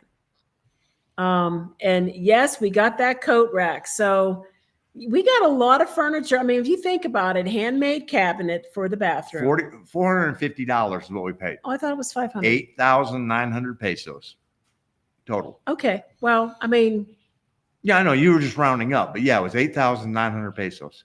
there you go. See, not only stained, but it will all be varnished for 9,000 pesos and delivered. Like, you can't beat that. And we knew the quality of the work that the guy does because Arlene has a closet that is like an armoire that is just phenomenal. And it was like, oh, and she was like, Ooh, that's who made mine. there you go. Romy wants his information. Yes. All right. I mean, I don't know. It seems like he does really good work, and he just runs this little shop, and it's his family's there, and we were like, well, maybe we could leave our stuff there until we come back from the US. And I said to Mark, he doesn't have the space to store our stuff. When it's done, he's going to need and probably going to want to deliver it. So yeah, but it's a really cute little shop, open air shop. And he's got all his furniture stacked up. I wonder, what's he do at night? I don't know. Maybe he's got a Rottweiler in the back that just goes sleeps in the front. Oh, wow. But no, I mean, and you could tell by the workmanship that, he has pieces that are already made. I mean, that's where Gina saw the door because the little table that we got to put the Wi-Fi mesh on, had a cute little interwoven design it's door. like a basket weave, but you could tell it's carved it's in. hand chiseled, but it looks like basket weave. It's very, very intricate and pretty, rustic. Yeah, rustic. Yeah, he was good. It's more difficult than what we thought it would be. It's like buying a house. And again, I think a lot of it depends, honestly, on the parties that are involved. I think if the owner is like, I just want to get this done with, okay. If the owner is going, I need protection, okay, then we're going to go through all of this. And and I get it. With where we're at, the owner here is going, no, I want to make sure that these are people that are going to fit in the surroundings. Which, well, okay, they might be a little above us. We'll keep faking it for as long as we can. But we'll fake it till you make it. Yeah. So yes, it is about 2 months rent with a little extra for the Polícia Jurídica. So that part was like an extra 25%. But yes, it's basically that 2.5 months. You got the deposit, and then you've got first month's rent, and then the oddball things. So 2.25, 2.5, somewhere right around there. See, already I'm going to find his phone number and WhatsApp it to you. Yes, good deal. Romy's got another contact now. And the coat rack that you guys have. Yep. And the only thing we're going to do to the coat rack is I'm going to pick up a couple of gold cup hooks to screw into the coat rack so that I can hang the keys. Oh, look who's here. Good to see you. It's nice that Nacho. you're on. There you go. Restock the humidor. Oh, Watuco's still in the running, absolutely. Because I It mean, is. especially for me, because I loved it down there. And you know, the thing is even if it's not Watuco, we will still go to Watuco because I know that Winston, good friend of ours, We got friends in Watuco. we got friends in Watuco. And we got you. We got you and Lisa. We got Omar. And we'll have Terry and Winston. And if Claudia and Stefano. And Claudio and Stefano. If they're still there. I mean, we've got friends there. So for sure. And I loved the beaches. Oh my gosh. Oh, and I love the vibe. I mean, to go down into downtown or Centro area, there was a vibe about Watuco that was different. Yeah. Than just about any place. I mean, it wasn't. It was totally different than anything on the Riviera Maya. You know, Riviera Maya is very commercialized. Watuco is not commercialized in that way. Right. And it was refreshing in sure. Watuco. Unless you were sitting in the condo where we were at in La Crucecita and there's no air movement. There's no air movement. And that part wasn't refreshing. And you're sweating all day. Yeah. Yes, thank you, Bruno. You know, it's not beyond us that we are definitely living in a very privileged situation. We are aware of it. It wasn't exactly what I intended for us to end up, but I do like the space. I like having this space. I don't like being cramped up in these tight little buildings. Like I said, we could have three or four floors and that's great. But if you can't move around in the room, then it's just not that comfortable. This is so spacious. And we have two different sets of needs. She works.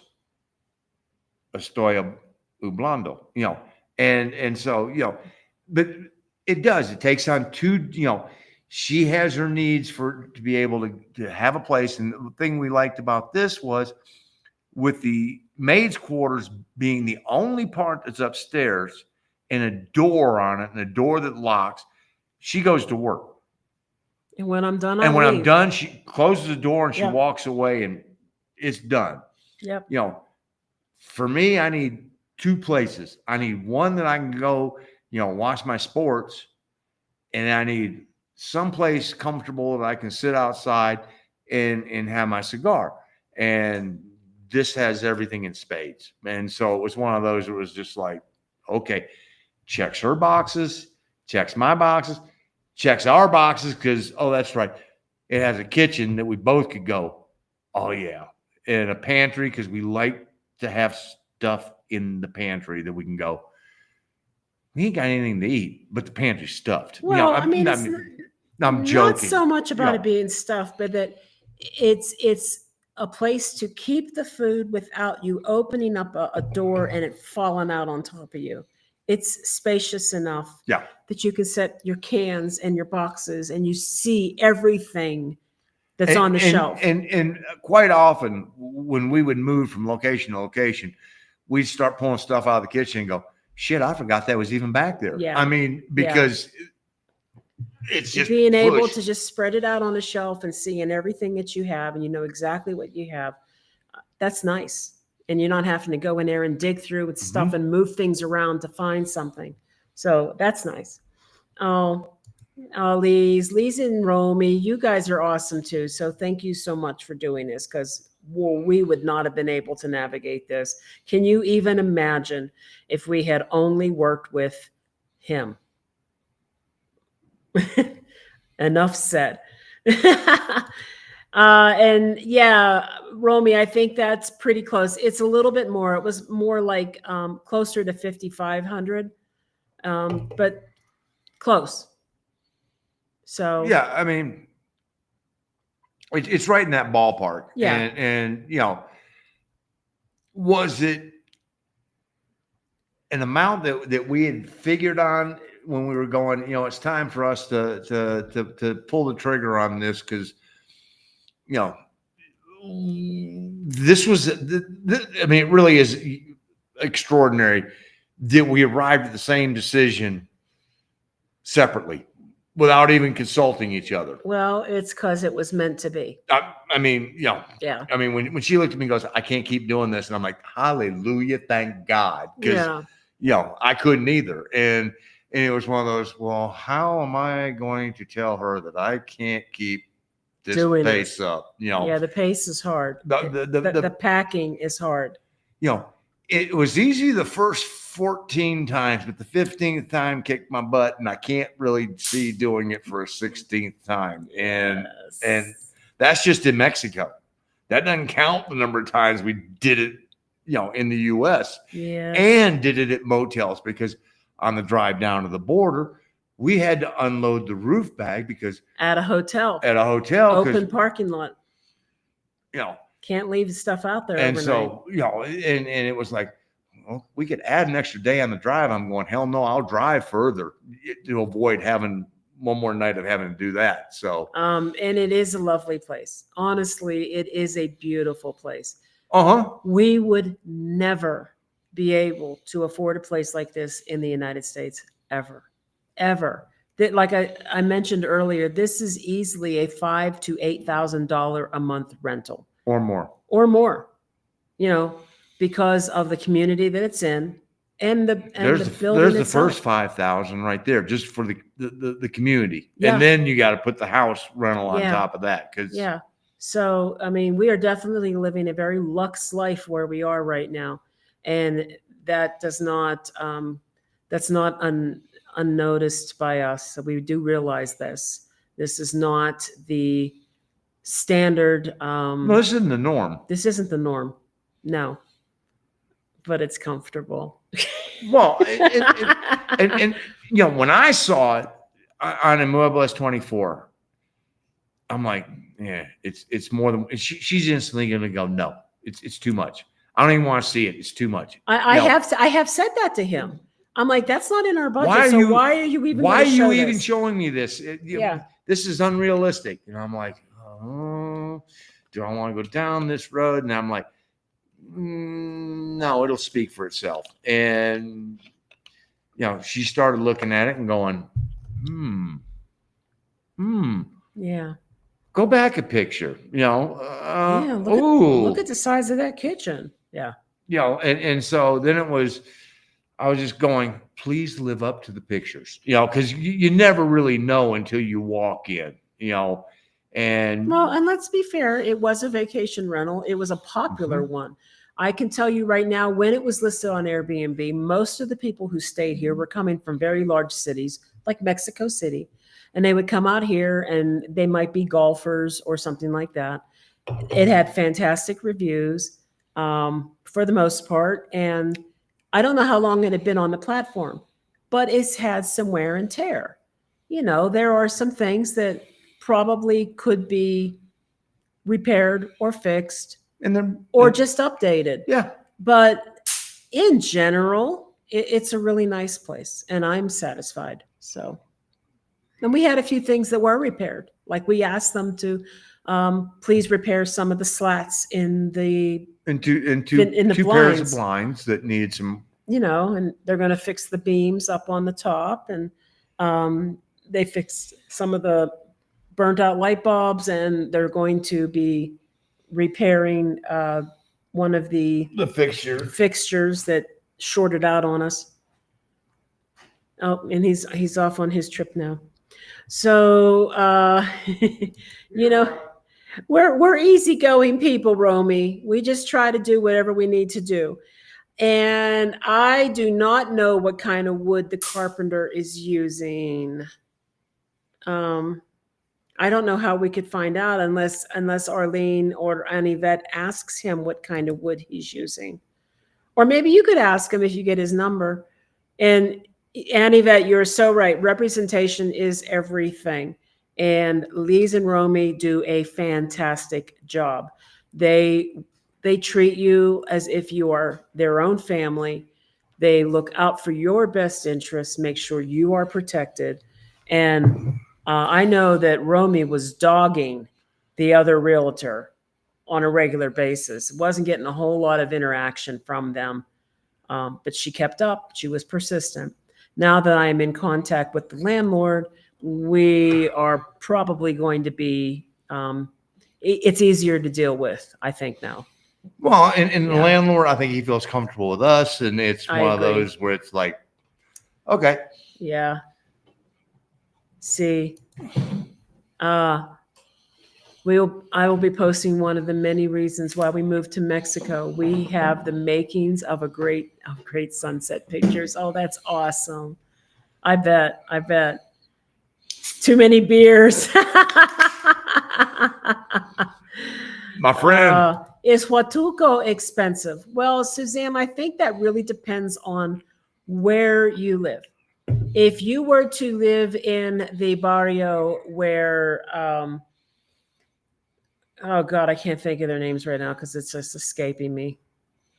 What, Don Lisa? No. Huatulco. Oh. I'm not thinking right now. If you're living in If you're living in the barrio, you can expect about $500 or $600 a month rent. Yeah. You know, and that was on a living space that they rehabbed before. Fred and Cindy and Fred in Huatulco. They have paid less, but what they had was basically an efficiency apartment. And then they moved, when we were there, they were in a different barrio.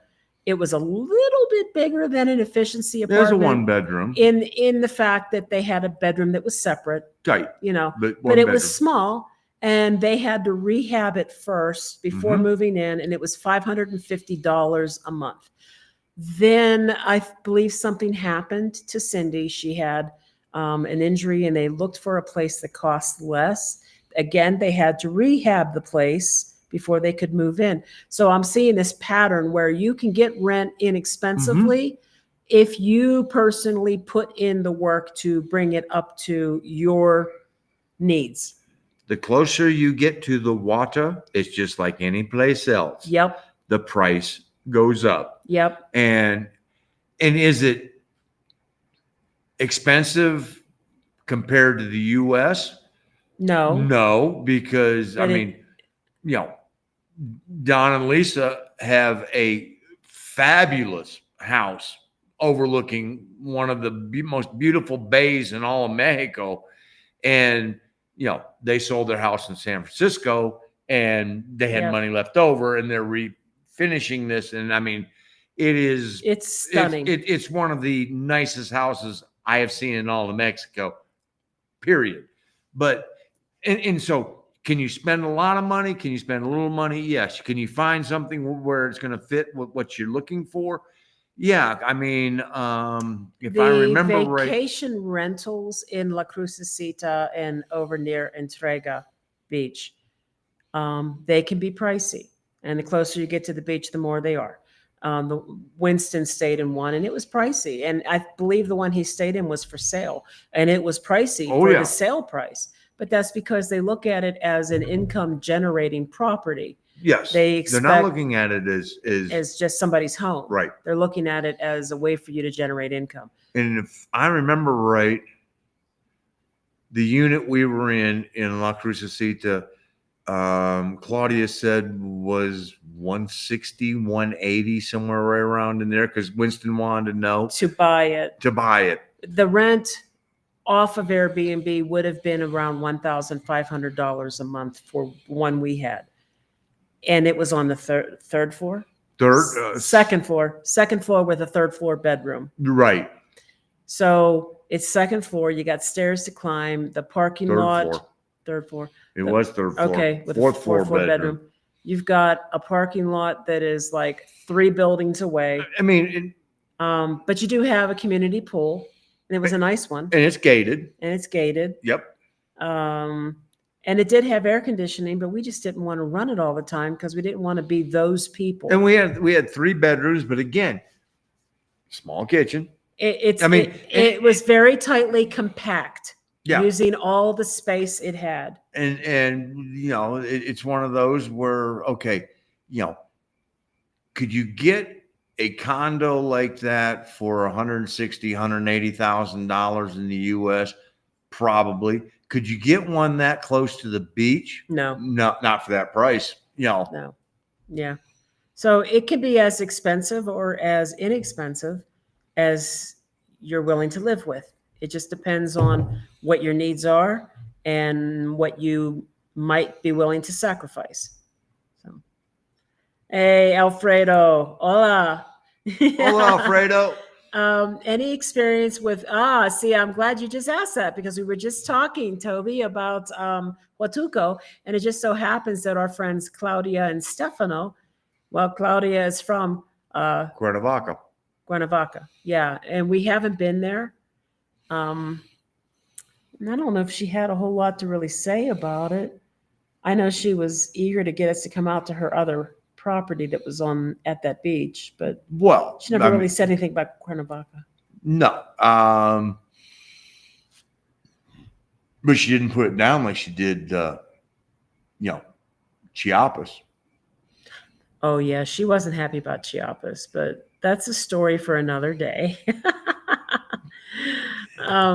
That's a long story. Yeah. Okay, now the issue will be that you need something that is in Querétaro that you forget to bring. And that is exactly what could happen. We could go off to San Luis for our stay there, and I'll be like, darn it, I didn't bring my curling iron or something stupid. If it's a curling iron, my ass will just be going down to Chedraui and buying you a curling iron. No, I know. I'm just saying. Yeah, no, but he's right. But if it'll be something. It will be, but trust me, it'll be a lot better than I'm toting this box that we have not opened for the 16th time, and there are several boxes. Yeah. That haven't been opened. Never been opened. There's clothes that I brought that I've never worn once. Of course, I've also either thrown away or given away a lot of stuff too, since we moved, trying to just reduce the amount of things we have. So, but now it's the opposite. We're buying stuff. Oh, let's see. We bought an air fryer. We bought a deep fryer. Football season's right around the corner. We're going to have wings, I will be making my wings for football season. We bought a TV stand so that we can roll the TV out onto the patio to watch football. We're ordering patio lights. We got the cabinet being made for the bathroom. I'm getting a towel rack for the bathroom. We bought an Instapot. We bought a water dispenser, a hot and cold water dispenser for our Garrafón. And we're buying things now. So guess what? There will be no more of this moving things in the car. No. This is what happens when you settle down. The wire mesh may have been able to fit the 34-inch monitor. Nope. But boy, that 34-inch monitor is the bomb. I love it. Until I have to share a screen with my team and everything looks smaller to them. And then if I try to increase my resolution, then I can't click on anything because the application I use doesn't like that. The one we work in. It doesn't like it when you change resolutions. Our place in Upland would be around 5 to 6 G's a month. Mm-hmm. You guys at a country club in the States would have been extremely high. Yeah, just the country. I know. The country club part of it alone, just that takes it up immediately, for sure. Let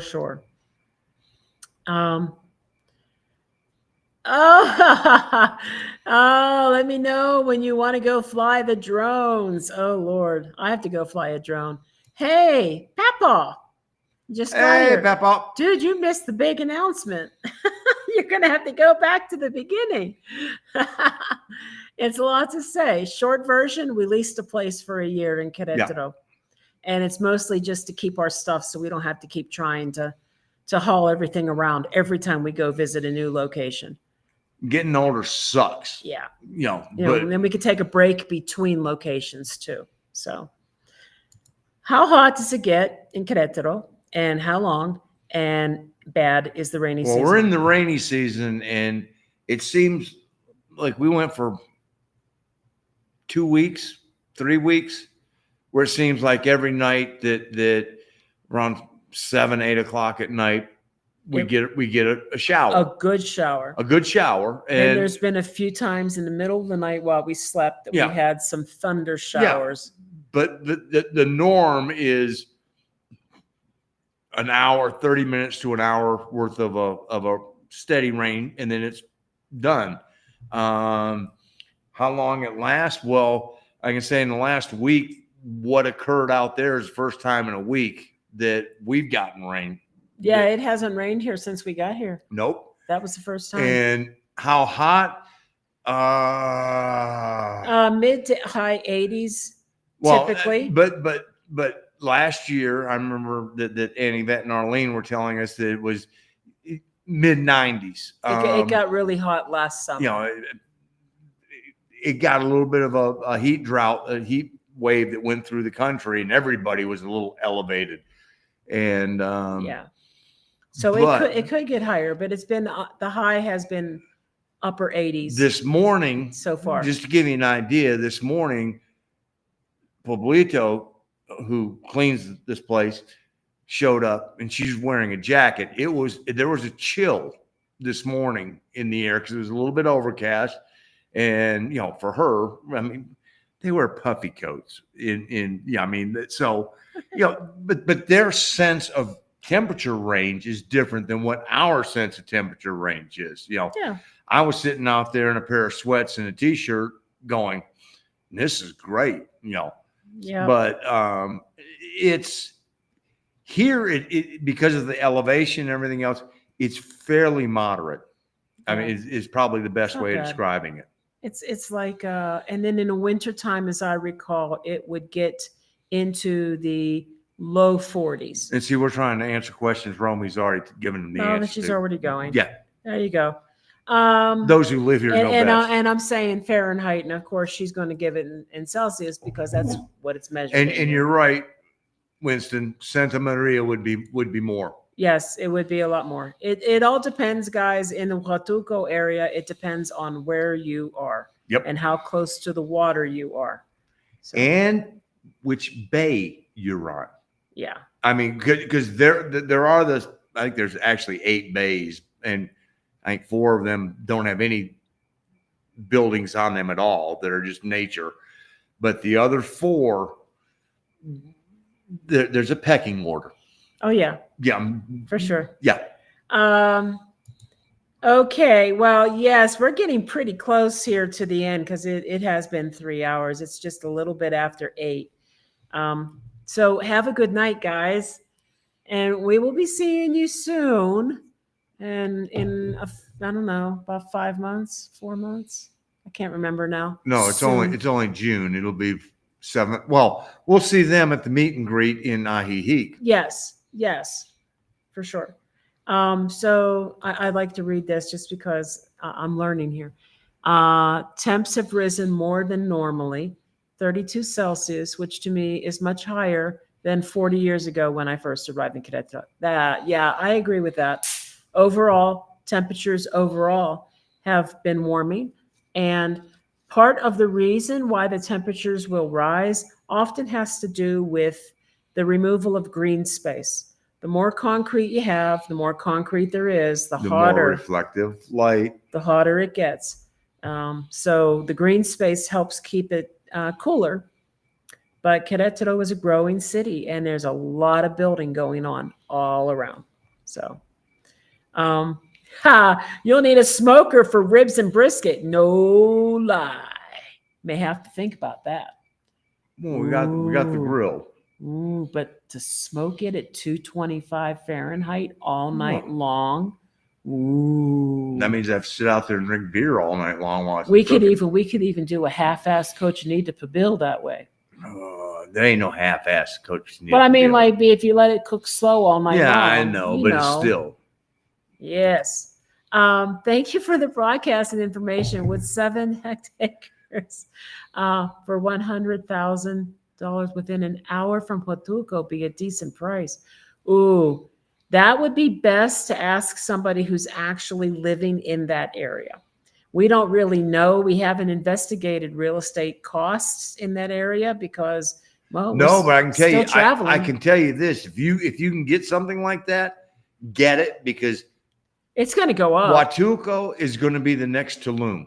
Yeah, it's going to go up. It is a government planned city that they are planning on continuing to put infrastructure in, and that is going to be the West Coast Tulum. And people like Don and Lisa who got in there early are sitting on an absolute gold mine because it's only going boom. Yeah, that is true. And the water dispenser is a must. Yes. Lisa and I get 3 5-gallon jugs every 10 days delivered for 125 pesos. We can get 2 different water companies will deliver inside the property here. I think we're just going to stick with Epiora. And yeah, they deliver 2 days a week. So we just pick a day. We can go online and schedule it ourselves, which is really awesome. Epiora is Pepsi. Yeah. Ciel is Coke. Now, I'm just saying, I won't drink one, but I'll drink the other. But I don't drink the water. So that's just water. That's hers. Yeah. Okay. Only 104 here today. Oh my God.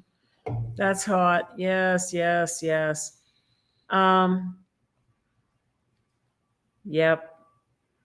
I think we're at the end, guys. Yeah. I think we're at the end. All right. So we're going to say thank you for tuning in. I know this was a really big change, but I think some of you knew something was coming. So a couple of you knew. Well, some of you knew something was coming. So some of you didn't know something. Some of you knew exactly what was coming. I mean, a few of you knew for sure because you were here. Yeah. But yeah, I know some of you knew something was coming. So now we got that out of the way. And I think now that we're moved in, once we get these trips out of the way here, things will start returning to normal again. We've got the U.S. trip, and then we come back, and then we're on to San Luis Potosí. So I think we can get back to a routine again. That would be cool. Well, yeah, we'll see everybody in 3 weeks because we're out of the country for the next 2. Yes. So and then we'll see everybody at the beginning of July, and then all right. Well, then we'll be rolling again. That is the end of the podcast. Thank you so much for joining us tonight because we love chit-chatting with you. So all of you are family to us. That's right. Oh, take care. Yes, thanks. And we will see you in 3 weeks. It'll be 3 weeks this time. No worries. Thank you for tuning in, Suzanne. We do appreciate it. So you guys have a great night. 3 weeks. We'll be back with probably talking about our trip, more or less. Or bitching about it. One of the two. We'll see. Yeah. All right. Adios. Hasta luego.